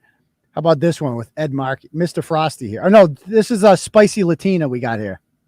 I have rapped in a program I did, a Weird Weekends episode about rap. Can you remember any of the rap that you did? My money don't jiggle, jiggle, it folds. I'd like to see you wiggle, wiggle, for sure, and make you want to dribble, dribble. You know, riding in my Fiat. Make it stop, please. What the fuck? Oh, here she is with Mr. Frosty here.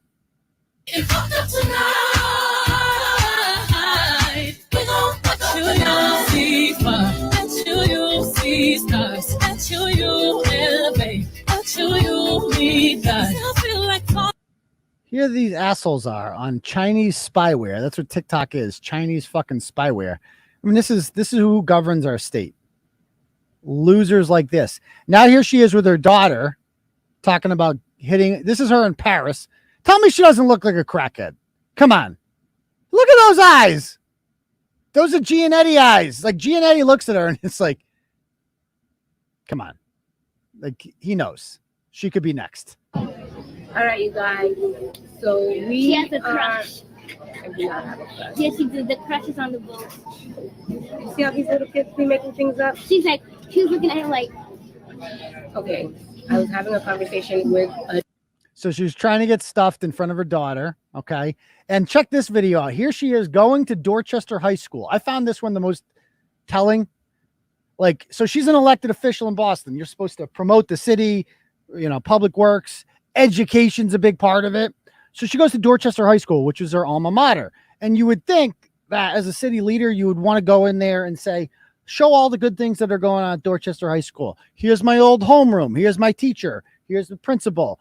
You know, this is where I took this class. This is where I took this class. This school formed the foundation for who I am today.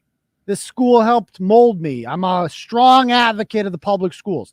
That's what you would do as an elected leader if you went into your old high school and wanted to talk about all the good things that were going on and promote the city. That is not what she does. Listen to this. She goes in there and basically talks about how she hated school. I am at Dorchester High, which is now Boston Tech, which is the school that I graduated from, and this is their first homecoming. So I'm happy to be here. Look at this. I'm wondering if I'm going to see any of my Dorchester Bears here. And just so you know, I got my colors on, so you know I'm representing. So I used to, like I said, I used to be a Dorchester Bear. Once a Dorchester Bear, always a Dorchester Bear. What? But this is the school that I graduated from, y'all. This is where, this is the cafeteria. Like, she's not even interacting with any kids or being, you know what I mean? Like, or people, you're just walking around the fucking school. You know, I used to really like Pizza Day. That's it? Pizza Day? Back in the day, they used to have corn, mashed potatoes. What? It used to be good. I always... That's all you have to say is they had corn and mashed potatoes back in the day? Talk about the fact that I stopped going to school. Oh, okay. I went back. I timed out. What? But I always still used to skip school. Oh. I used to leave school to go work. What? You know, I'm a workaholic, and I always had 5 jobs. But I'm You're about to show you all. Look at her eyes. Look at her eyes. This is the door that I used to sneak out of. Right? I used to sneak out through this door. And I'd be like, doom, doom, doom, doom, doom. I used to cut school. And I used to leave from that door. Dorchester High. Well, now Tech Boston. But they're still the Bears, y'all. Is she high right in this video? These are the Dorchester Bears, y'all. Oh. So this is her entire memory of high school was skipping school. Like, what do you remember about high school? Well, there was pizza day, and then I would just skip school to go sell drugs. That's what I was working. Sorry, she was working. She had 5 jobs. This is who's running the city of Boston. This is who's in charge of the fucking city, is a woman who her entire memory of high school is truancy. That's it. That's your what? And even if that's true, why the fuck would you promote that on your social media? You're supposed to be setting an example. You're a role model. That's all you have to say. And meanwhile, the only serviceable skill these have, and it's not a skill, the only thing they know how to do is talk about what victims they are because she's an Afro-Latino, she/her of color. Here we go. I'm going to go back because I've been behaving, but I am going to just get out of line here to say that when one person speaks, it is considered passion and uplifted. But when a woman of color speaks, it's considered aggressive and disrespectful. What? So if we're going to have this conversation, we can't have different norms for different people because that's just not fair. And I'm going to keep on saying it and make people feel uncomfortable if we have to, but you can't have one. I mean, this is all they have. Like, they have no policy to talk about nothing. They're just like, as a woman of color, I will not be tone policed. Don't you dare tell me to stop being ratchet as fuck. We're not. We're just asking Tanya Fernandez maybe to get up there and threaten people and act like a ratchet. Like, maybe don't do that. Maybe, but all they can talk about is themselves. That's it. They don't do any governing, obviously. You're not doing anything. I drove through Mattapan the other day. It looks like shit. Your neighborhood looks fucking horrible. Like, she wants reparations. Like, she's fucking useless. So that was that blog. And so I go to Boston the other day and I'm like, I'm going to her fucking house. Let's go to her fucking house. Because she shut her Twitter down. She made it private, which is illegal. She put it back up the next day after I wrote about it. And because of the First Amendment and the Trump precedent that was set, these people are not allowed to, all of their shit has to be accessible to the public, to the people that they serve. So you can't do that. So I just went to her fucking house because it's easy. You know how I found out where she lived? I watched her live stream a murder. I just Googled murder Mattapan that day. Okay, she lived on this street. Let's find her fucking house. And it's not hard to figure out which house she lives in because there's a gigantic Julia Mejia billboard basically on the fence outside of the house. Like, if I lived near there, I'd be like, can you take that fucking thing down? It's a real eyesore. And all I want to know, like, it's a simple no. All you have to do if you're her is just be like, no, I didn't get in a drunk. I wasn't smoking crack, driving drunk with the firefighter that I was blowing. That wasn't me. Like, just deny it at least. But she hasn't said a fucking word. Not a word. And all she did was shut her Twitter down. So that's shady. So I go there and I did a little, I was going to do an audit, but no one was there. Well, there's the freaking billboard. Look at that thing. Look at the way she's parked. You guys notice that? She's parked on the fucking sidewalk. That's her car right there. Because the rules don't fucking apply to her. So you come in here. Okay. And see, there's our goddamn Ricardo Arroyo sign. This is what? A month and a half after the election. She still has the yard signs in her yard. And Ricardo Arroyo, if you're unfamiliar, was the guy who was credibly accused by multiple women of sexual assault. and that's severely impacted, and she stood by him. She's one of the city councilors who stood by him while he was running for district attorney and lost to Kevin Aidan, got killed. But she just didn't care. So that sign is still in the yard. So I go up the stairs. It's a duplex. She's over here. First of all, you notice the mailbox? It's filled with mail. So I don't know if she just hasn't been home. I ring the doorbell. I notice there's a ring. So obviously I'm on camera here. No big deal though. I'm just a reporter. And some people in the comments, some of these reading the comments on these people, it's like people like, you're stalking her? You're showing up at her house? Oh, blah, blah. It's like, bitch, have you ever seen the news before? This is fucking common practice. Did you miss when they showed up at Rachel Rollins' house and she freaked out and threatened to fucking file a false police report on that Fox 25 News reporter? People show up at your house when you're an elected official to ask you questions, especially when you're unavailable for comments. You're just missing. And so, no, I didn't do anything. I rang the fucking doorbell for 1 minute and I left. I waited. Nothing happens. Mailbox is full. Give me a Mattapan mojito, yeah.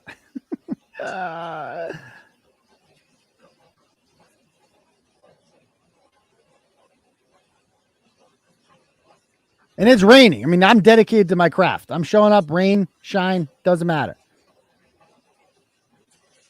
You're getting audited. So who knows if she was in there? No answers. Nothing was there. So I thought, no, it's interesting. I did contact, I posted on 311 here. There's an illegally parked car. Might want to do something about that. Here's Mattapan. Just looks like shit. Complete shit. And this is her talk. Like, she hates the cops. That's the craziest part about this. Listen to this. Conversation around getting rid of the guy in the database. Like, what's the resistance around it? Look at her. Look at her eyes.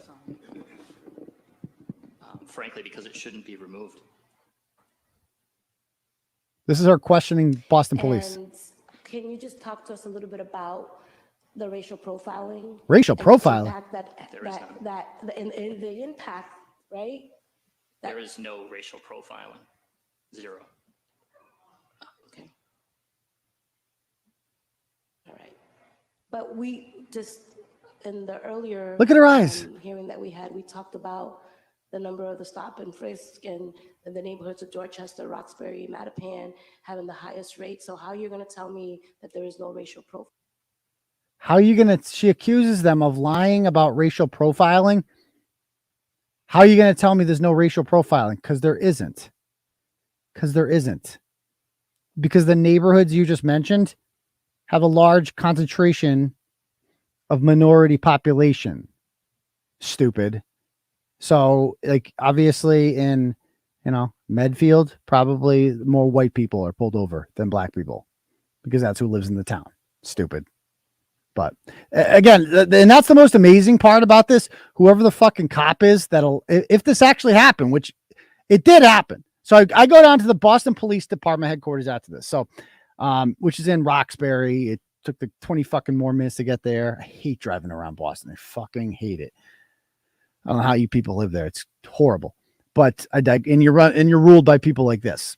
So I get there and I ask the woman at the desk, can I get a police report for this date and time? I had the number and everything. Now, how do they pick the report?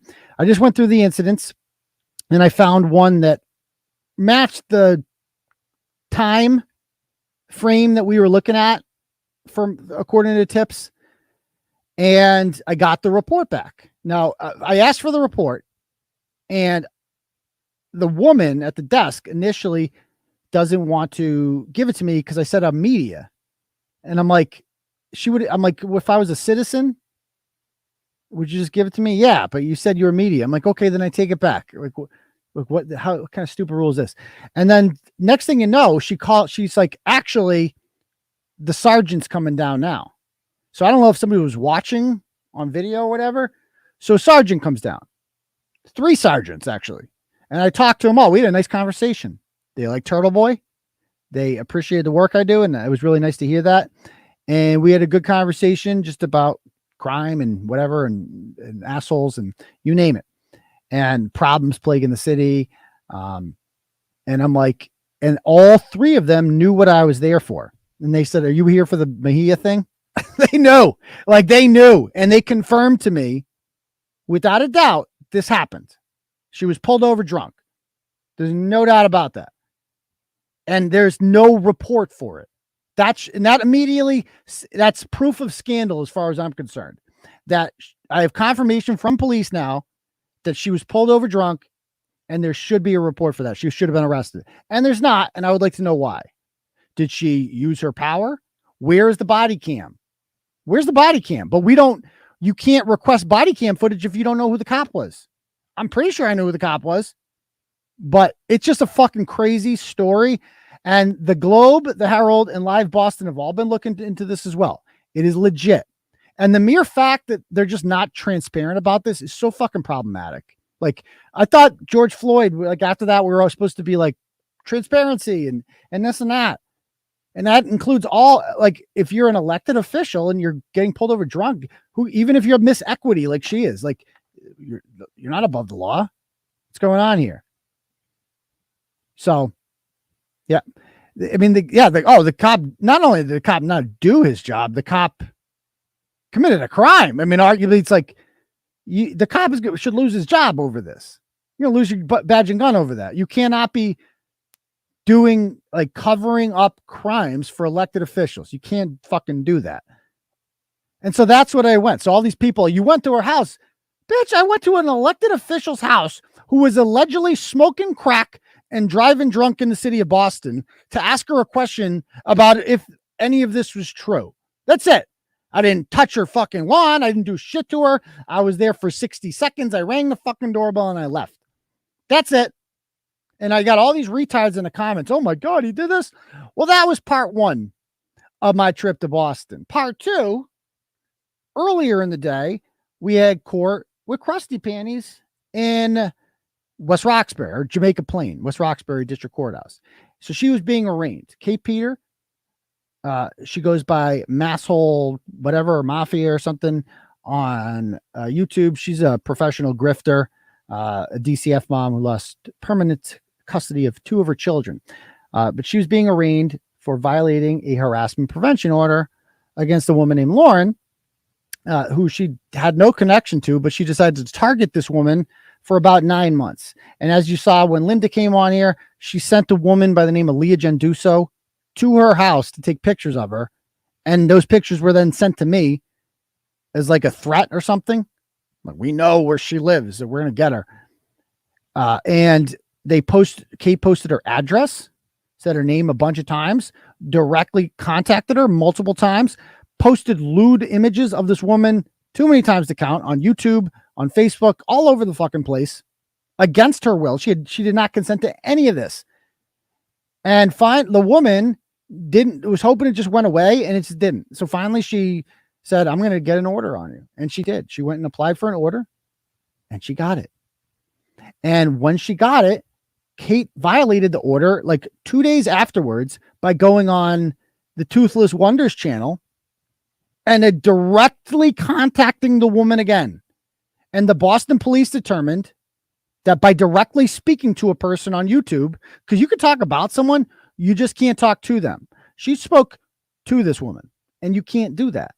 And so that's a violation. And the Boston police filed for a probable cause hearing in front of a magistrate for violation of harassment prevention order. She laughed about it. She said nothing's going to happen because I'm good, because she's so confident and cocky. She's smarter than the police. She's smarter than the district attorney. She's smarter than all of them. She's smarter than the magistrate. Except she's not. Because at the magistrate's hearing, I think it was in November, she went in front of the magistrate, and the magistrate is just reading it over and was basically like, how old are you? That was the question the magistrate kept asking her. How old are you? What are you doing? You have an order out on you, and you're posting images of this woman? Why? And they assumed, understandably so, that Kate was either infatuated with me sexually or was a former girlfriend or something of mine. And I think when she saw her face in the jock itch covering her face, they know Well, obviously he wouldn't go for somebody like that. So what the fuck is going on here? And she was just mystified. Like, it made no sense. Like, how could any person be this obsessed with a man who you didn't have a relationship with? Like, why are you so obsessed with this man? Why are you going after trying to find out about his sex life and find out who he's talking to and who he's friends with? Who cares? Who cares what he's doing? What do you care? What do you fucking care? Like, he's not abusing children, so what do you care? He's not breaking a law, so what do you care? You're so fucking obsessed with this man. And anyone outside of that could see it. Like, this is not normal. So the charges were issued as a result of this magistrate's hearing. And now she's raising money on Chili to pay for her attorney for this, because that's where the money is really going, is her criminal defense bullshit. And she's trying to turn it around and say that basically the victim is attacking her, which is not a good defense, by the way, because the victim can speak to whoever the fuck she wants. The victim doesn't have an order on her. She can go wherever the fuck she wants. She can contact whoever the fuck she wants. You can't contact her, period.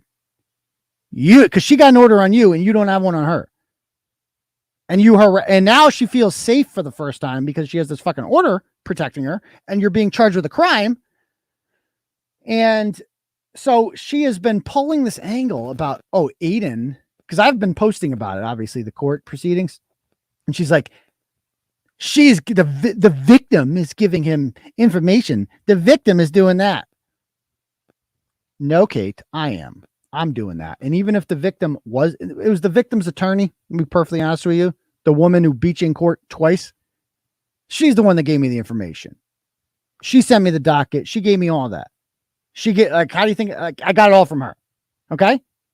So Kate immediately pulls this whole, the victim is stalking me angle, because she thinks the people in Discord will believe that.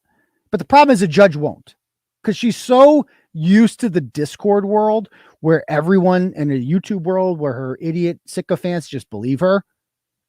But out here in a court, it's not going well for her.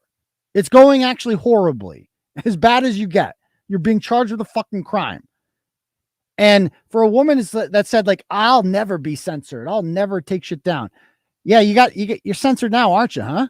Because you'd love to talk about her. You were planning on doing a fucking show about her, but now you can't. You can't, because the judge said you can't. So you are censored. Miss, I'll never be censored. You will. And you're going to obey. You will. You tried the whole I'll not be censored thing, and now you fucked around and caught a charge. So she had her arraignment the other day, and obviously I'm going to go to this. But I get there, and I'm sitting in there, and dude, I walk into the main courtroom, and she had been saying, he's not going to come. He won't do it. I'm going to bring men, she said. I'm going to bring men with me. Really? So I walked through the doors of the Genetti Hall of Justice, and she's sitting on the left, dude. I wish you could have seen her face. It was just for a woman who said she was going to come with a bunch of people and that she's not sweating this, like the look of devastation in her eyes when she saw me, and she's like, oh, this motherfucker's for real. He's too good. I can't beat him. He's too good. He's too sharp, too dedicated. That's what he is. Dedicated to the truth. I investigate criminal matters. That's what I do. And you're a criminal. So I'm sitting there, and then there's this like rotunda thing, the circular thing, and she walks through it. And I said to her, you excited for the big day, Kate? And all she goes, where's your wife, Aidan? Where's your wife? I go, where's your kids, Kate? They're at school, actually. I go, oh, no, I wasn't talking about them. What about the other two who call someone else mom? Where are they? Hey, you don't know. You don't know their location. Because although they came out of you, they are not a part of your life ever. So there's that. She was so flustered. So she goes into court and sits down. And I'm just there as a reporter, not to harass her or anything, to ask, as Irish Demon would say, the tough questions. And you're going to look her in the eye and ask her the tough questions. So I get there, and she goes into court, and within minutes, the attorney comes over, and it's like her attorney can't make it. So it's being pushed off till January. She can be arraigned. An arraignment is pretty simple. They just get up there and they tell you what you're charged with and blah, blah, blah. And certain conditions are put up, whatever.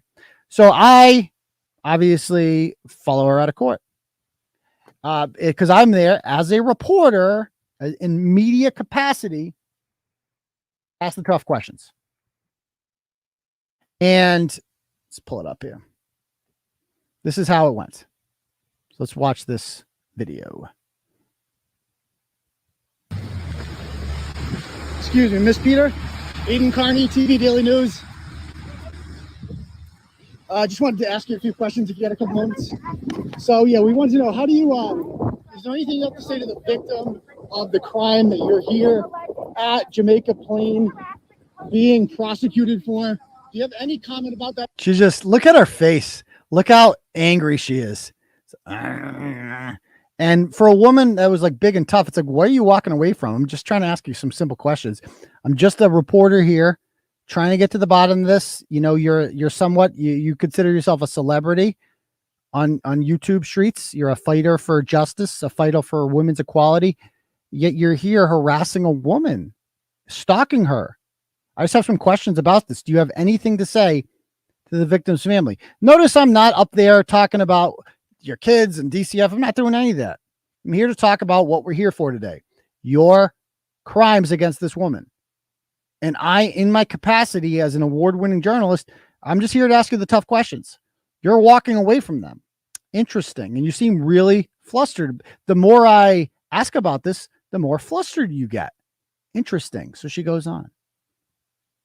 Miss Peter, does your employer know that you're facing criminal charges for violating a harassment prevention order, Miss Peter? Does Kingswood Village Apartments know that, Miss Peter? No, this is media. We're just asking questions, Miss Peter. Is there a reason? So she's trying to get me all flustered here. She wants me at this point to jump into the whole your kids and blah, blah, blah. It's like, but I'm not getting off court. We are here to talk about the issues, Kate. We're here to talk about, do you have anything to say to the victim's family and friends? Do you have anything to say to your supporters who you've convinced are, you know, that you're this moral person? You're here being charged with a crime. What's up with that? Does your employer, Kingswood Village Apartment, know that they are employing a woman who's being charged with a very serious crime? Do they know this? Because I feel like they should. Like, are any of your residents safe? Is their information safe with you? What happens if one of them annoys you? Are you going to give out their apartment and stalk them? The people have a right to know.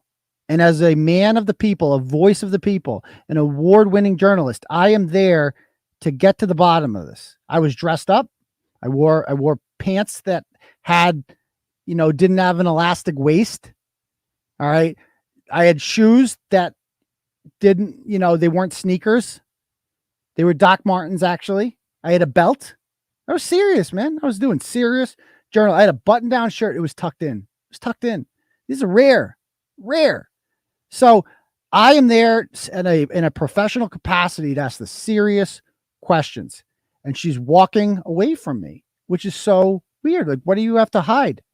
And this is a woman who said that I wasn't going to show up, right? And I think she wanted me to get up there, and because she challenged me to a fight, like it was fucking retarded, like 2 weeks ago. I'm going to fight you and this and that. Okay, sure you are. If you hit me, I'm going to defend myself. I get it, but I'm not here to, like, I'm going to pick a fight with a chick. I know bait when I see it. I'm not falling for your bullshit. Okay. So she plays a little more.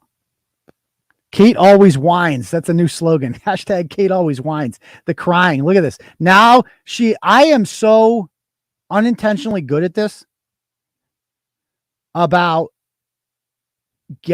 I can set this woman off. I can fluster her so fucking badly. Because wait till you see, because I'm keeping my cool here. As you can see, she's trying to get me off scope. I ain't doing it. And this is how she reacts. Watch this. Now, keep in mind, the victim is walking out to her car at the same time. All the cars are parked in the same area. The victim was parked a few cars down. So she's about 50 yards, I would say, behind Kate and I. Not next to us at all. About 50 yards behind, which she has a right to be. Now watch what Kate does here. Reason you're afraid to answer the questions, Miss Peter? You're 5'0". Get your little victim away. Well, you said you were going to punch me, right? Where are the men, Kate? She goes, "You're 5'0". Get your little victim away from me." She points it. Look at that. It's like she points at the woman who's like over there. Like, look at this shit. Look how mean she looks doing this too. You're 5'0". Get your little victim. Get your little victim. Like, points her fucking finger. Look at her. Like, I mean, talk about stupid. Get your little victim away from me. Yeah, you sound really. This is going to be given to the prosecutor, by the way, Kate. So she, like, I'm not doing. All I'm asking is questions. You know. Well, you said you were going to punch me, right? Where are the men, Kate? Where are the men? Where are the men? I thought she was going to punch me. I thought she was going to beat me up. She didn't. I don't know. Where's the men? She said there was going to be men. I guess not. So maybe next time. So, yeah, maybe next time. We don't know, but that's what Kate looks like. That's the real Kate Peter. What you saw right there. Nervous, awkward, doesn't know what to say.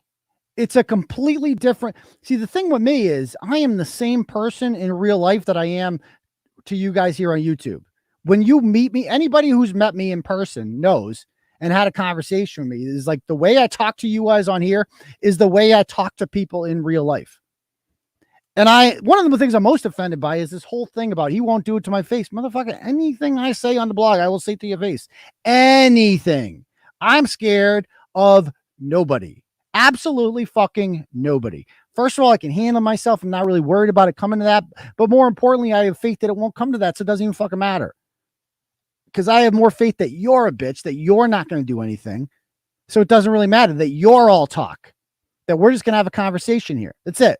Like we saw it with, I mean, how many people do I have to meet face to face? Monica Cannon Grant, right? I'll go to fucking Julia Mejia's house. I meet up with fucking Irish Demon, like talks all this shit, meets me, sucks my balls in the hotel in Newton, and then gets back to Dublin, starts running his little fucking trap there. But that's all he's got. Like all these people, they prove my point for them every single time. Now, afterwards in the Discord, I believe, you should have seen what she was saying afterwards. Does anybody have those screenshots? I had them here somewhere of what Kate was saying in Discord. Let me see about this incident before I put the tape out. Because I'm like, I didn't put the tape out for a few hours.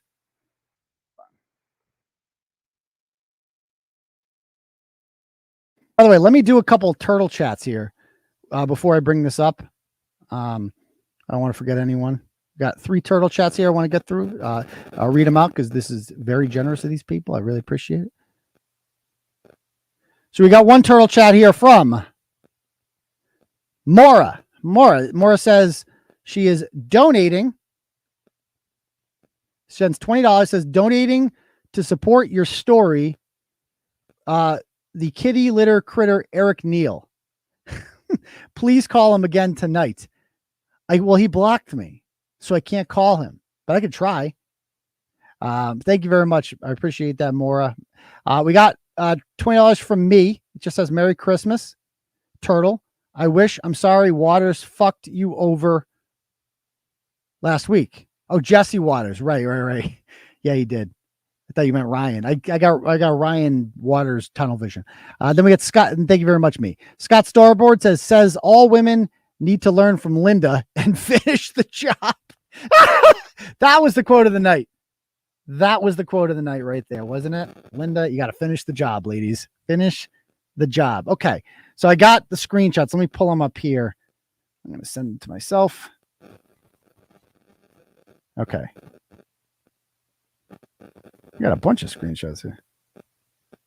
Oh, Gianetti's posting about me. Oh, great. You got to see this.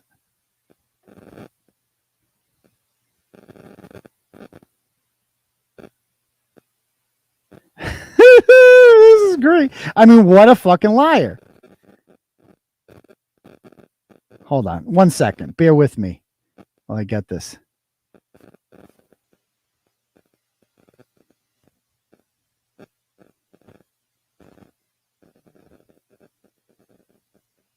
What's Carrie sending me? I'm getting a clip from Carrie here too. All right.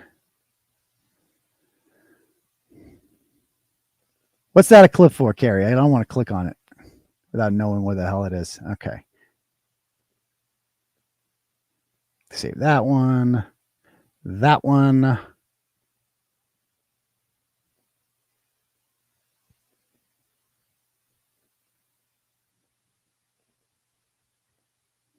No, not that one. All right, this one. Okay, you got to see these. These are great. These are great. Okay.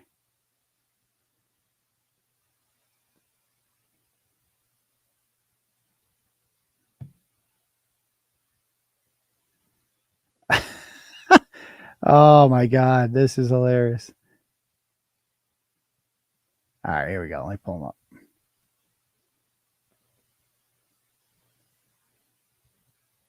Long show, but worth it, I think. Worth it. Award-winning program.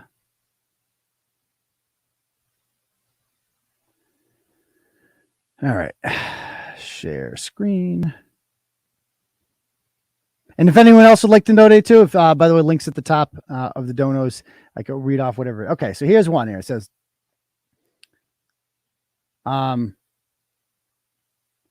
she says, my lawyer's already talking to the DA. Because she said there was one where she talks about, okay, here's the first one. She says, I got arraigned, tried to get arraigned today. The quote unquote victim followed me to my car for a second time. This is how, like, that's how she presents it in the thing. It's like that notice she puts the victim in quotes as if she's not. No, she's not. There's no quotes. She's the victim. She is. And she didn't follow you anywhere. I tried to ask you some questions because that's what I do. I'm a reporter. She did nothing. She was trailing way behind. And so that's how she presents it to these people. And they're like, oh my God, Kate. Oh my God. She's just pushing this whole thing that this woman is a liar. The victim is a liar. Aidan got it on film, of course, where I can be heard telling him to get her away from me. And then people tell her to get an order on the victim. And she goes, for what? I'm not in fear. Yeah, she goes, this is the third instance this woman has done this. No, it's not. What are you talking about, you liar? And then she goes, my lawyer's already talking to the DA. This is 3 times she, the victim, who she's not supposed to talk to, has gone out of her way to be somewhere I am going to be. Out of her way? She had court that day. She's at the courthouse. That's the whole idea of court. You're in the same place as the victim. And her car was outside too, as luck would have it. She didn't park inside. She parked outside. So she has a right to go to her fucking car.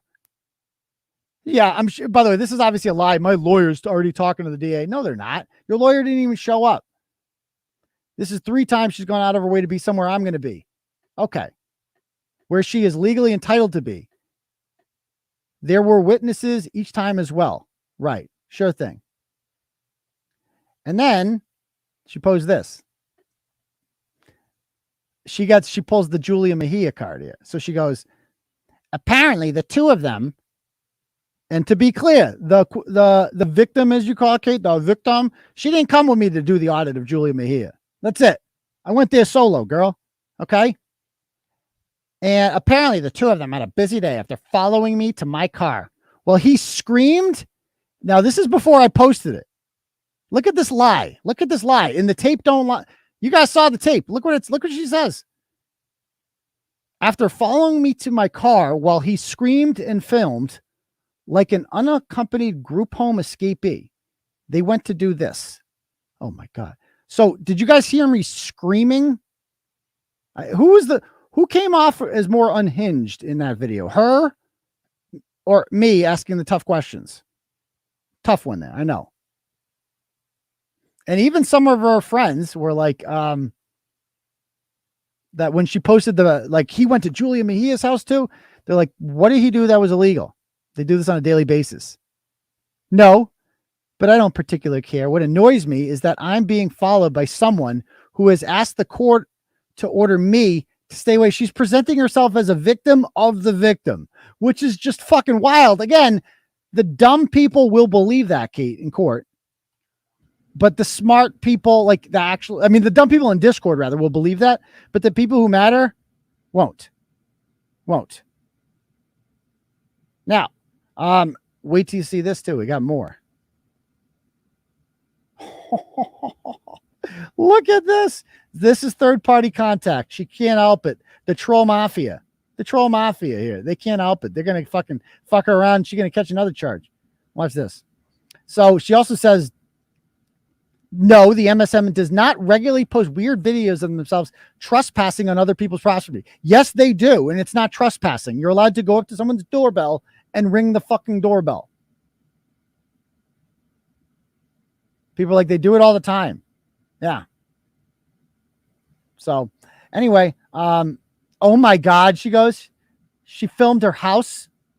He went to court with his mistress to follow me to my car and ran off to film a single mother. That's Julia Mejia and elected official's house. Oh my God. And then this guy's like, whoever this guy is, Biff. He's like, I got it. That's his video showing you that I saved it. Oh yeah. So this guy's in charge. He must be the archiver for them or something like that. I don't really know. I do have one more thing I'll show you here. Give me one sec.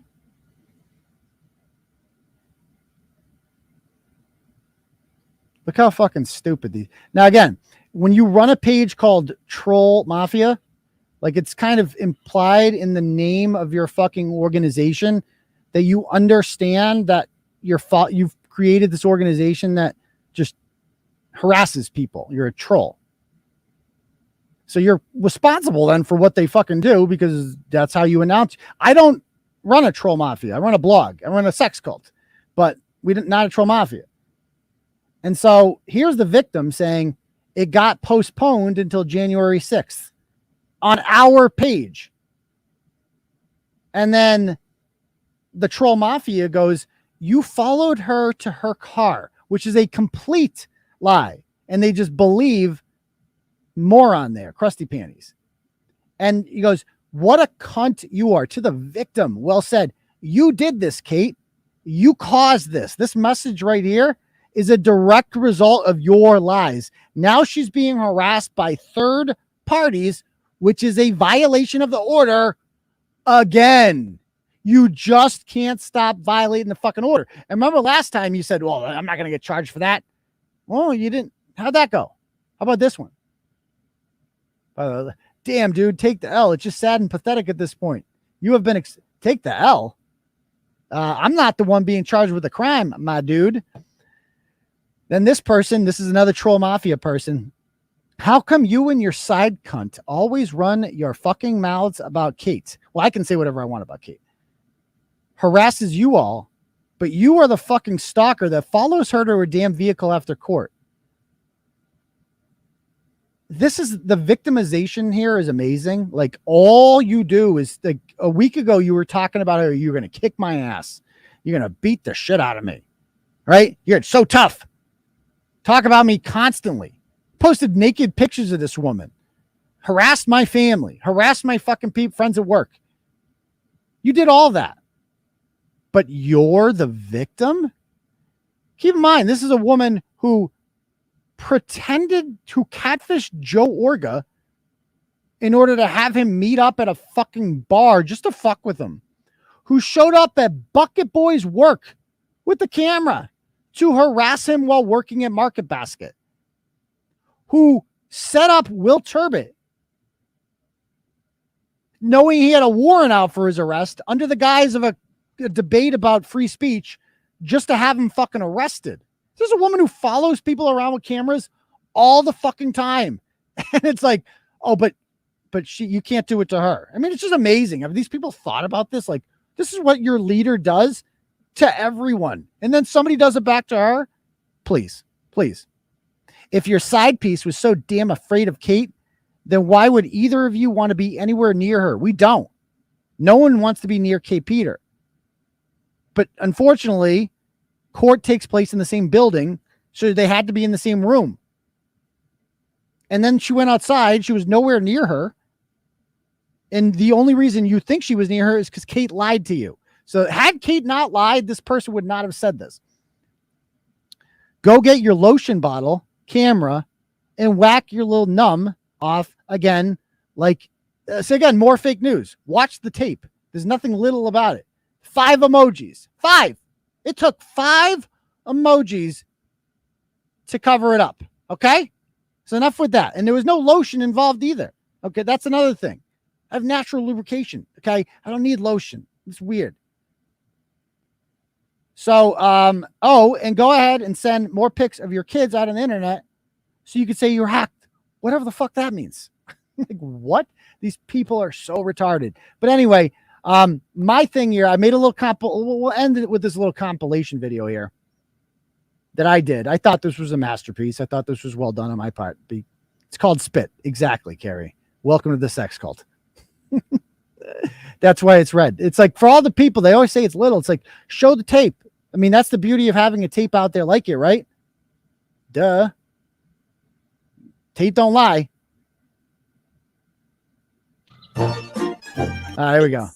And you're comfortable saying it behind the safety of a screen. You can't claim maturity at this point. You're just a coward. That's coward. All, right? Excuse me, Miss Peter. Aidan, Kearney, TV Daily News. Just wanted to ask you a few questions if you had a couple moments.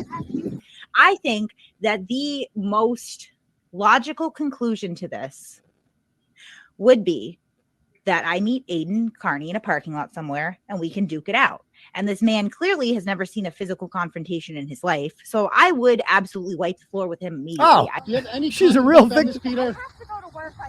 Does your employer know that you're facing criminal charges for violating a harassment prevention order, Miss Peter? Does Kingswood Village Apartments know that, Miss Peter?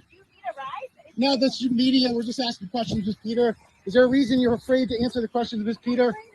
You're 5 foot nothing. Get your little victim away. Well, you said you were going to punch me, right? So this is what I'm going to say right here. I'm going to clip this later. Turtleboy, I am challenging you to a fist fight. You said you were going to punch me, right?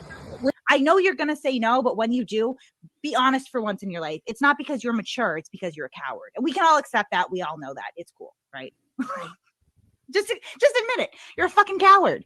You are the biggest coward on the planet. You are literally the definition of a Twitter gangsta. Well, you said you were going to punch me, right? An appearance at this bullshit court. So by the way, it's just like, I'm actually the opposite. And I think this kind of proved it. Like, you're the one that says you're going to beat me up and you're this big tough girl and all this shit online and I won't face you. I show up and prove otherwise. You do nothing except run away. So who's really scared, Kate? I mean, I don't think you're scared of me. You said it right there, but you definitely don't want to be filmed. That's for, you don't like it when people actually hold you accountable for what you really are. Yeah. I own you, Kate. I'm always going to own your brain. Hearing. There's a chance that Aidan might too, because he seems to really like to lurk around.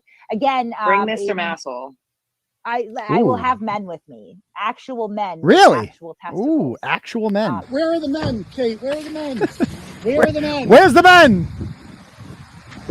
Real adult men will be with me. So if you're Ooh. thinking of showing up and starting some malarkey, just really reflect on whether or not you're afraid of actual men. Oh, I'm Because so if scared. you are, you should probably avoid that venue on that day. Kate, where are the men? Where are the men? I thought she was going to punch me. I thought she was going to beat me up. I thought she was going to beat me up. She didn't. I don't know. Where's the men? She said there was going to be men. No, I guess not. I would have already pulled up. Let's do it. I've got probably fucking 30 pounds on you and at least a foot. Like, let's go. Like, you know, you old fucking man. So the next court date, I would highly suggest Aidan not show up to it. I thought she was going to beat me up. I showed up. I don't know. Where's the men? She said there was going to be men. I guess not. People who have Guys, she suggested I don't show up. It was a bad idea. I was in serious danger if I showed up. But I showed up anyway. Why does Shannon's face look like a constipated paper plate? Look at that fucking thing. Look at that. In the real world, these guys are all fucking losers. Like for a while, people were convinced that Turtleboy was gonna fucking come and fucking murder me at some point because he's so obsessed. I hear all the time, like, you better be careful. Like, look at he's dragging in your kids and your family, and he never lets it go. And what if he shows up? He's local. Like that motherfucker would never show up. There I am. I showed up. Where's the men? Do not show up. I'm telling you, do not show up. Not a good Wait, idea. what? I will have men with me. Actual men with actual testicles. No, there she is. By yourself. By yourself. Oh, bang and dump. Uh-oh. Uh-oh.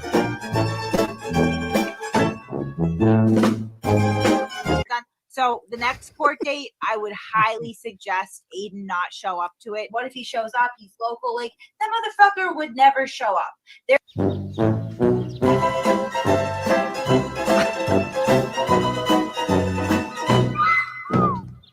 I know. I should have used It's Raining Men. Mama, there go that man again.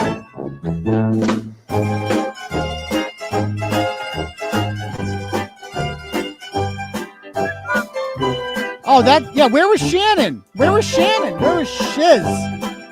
Dun, dun. Where's the demon? I thought the demon was going to protect her. Don't you dare go near Kate. Wait, I thought she always wins. Is this what winning looks like?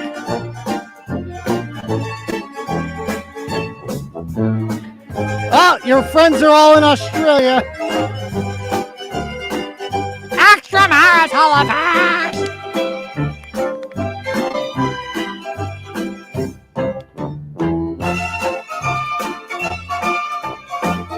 Real men.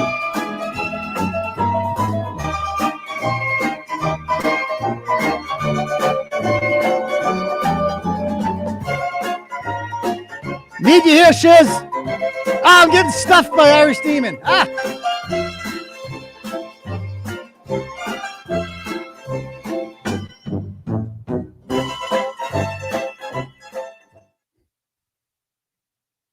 Turtleboy always wins, folks. There we go.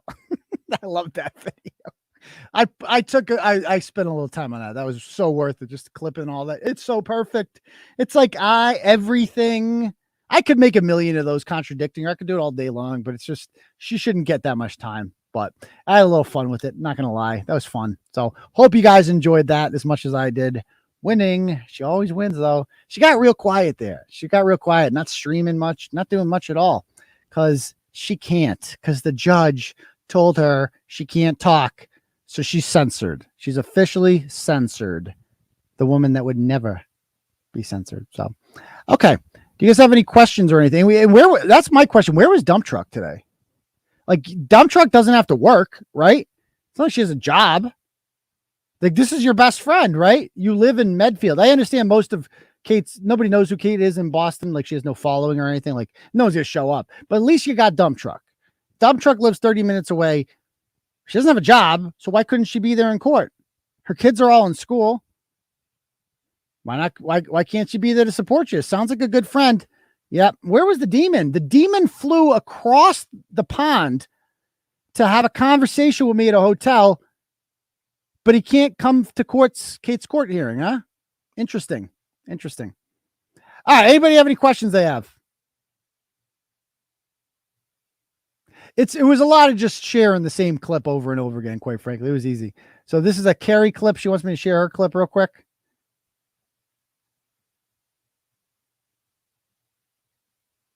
Hold on. I gotta see this. Yeah, how about that Colts game today? Unfucking believable, dude. I can't believe that. What's this? Become the customers. So, all right. I've shared this link to the various social media pages we run, Facebook, Twitter. Wait, is that the clip you sent me, Carrie? I don't know what clip that was. Hold on.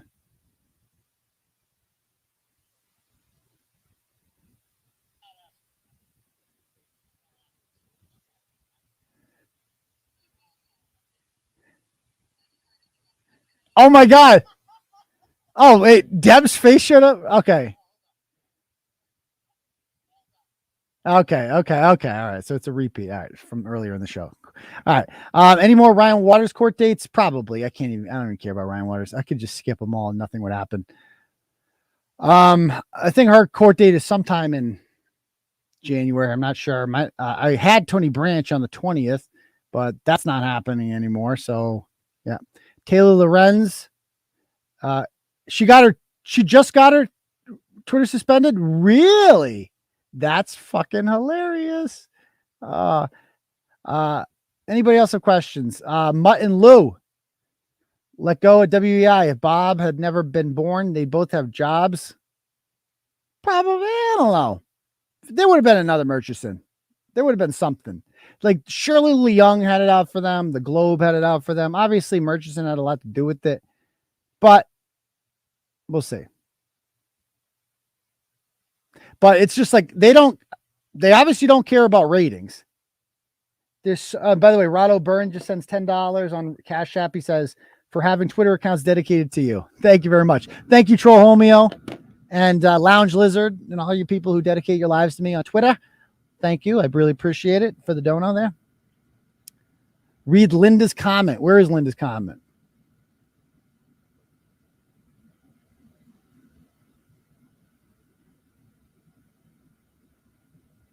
This one. Crissy said she paid $5,000. Yeah, I don't believe that. Kate raised all that money. She better have the fucking money for the lawyer. The jab, you think that was over the jab? I doubt it. Ironically, exposing Cullen expedited Kirk's demise. That was the final straw from the Globe. True. And by the way, Crissy also booked a trip to Japan in March. That's how confident she is that she's not going to jail. Like, she booked a trip to fucking Japan. That's how insane she is.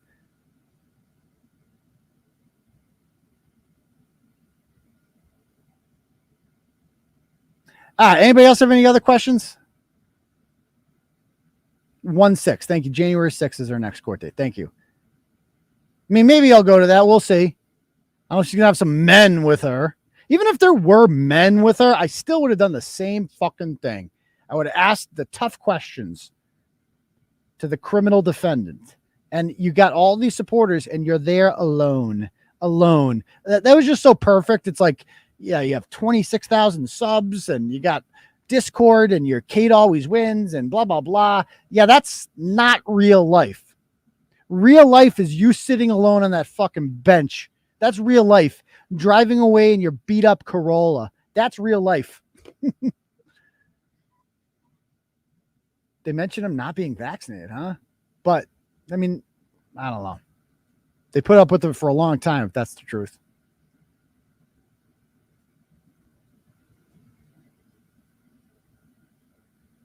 Yeah, that's right. Crissy was saying she was going to London to visit you. I remember that. Yeah, I mean, Keith is taking over Mutt's spot. He's going to crack when he gets bombarded with calls from Minifans. That's going to happen. But also, like, Andy Gresh is so fucking bad. Like, I've never heard anyone worse on the rate. He sounds like he's eating sausage all the time. It sounds like he's about to have a heart attack. It's just like, and now he's going to be with Fourier. Like, dude, they kept Megan Odalini, who I guess is going to be a Christian Arcand. Like, they can't even find new talent. It's so bad. And they're last in the ratings books, too. I guess they just like losing money. I don't know.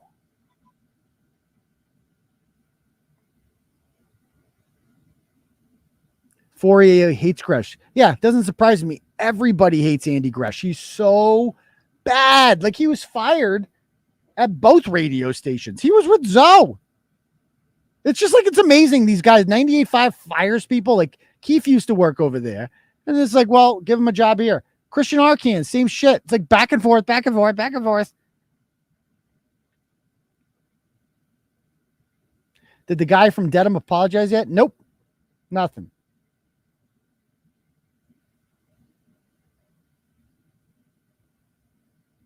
So, all right, guys, it's getting pretty late. So I think we're going to call it an evening. But good crowd tonight, man. Good crowd. We've had over 200 people the whole night and been doing this for over 3 hours now. So good show. We will see you guys all for the next episode of Turtleboy Live on Tuesday night. Go Patriots tomorrow. Beat them Raiders. And we will see you guys all then. Peace, Turtle Riders.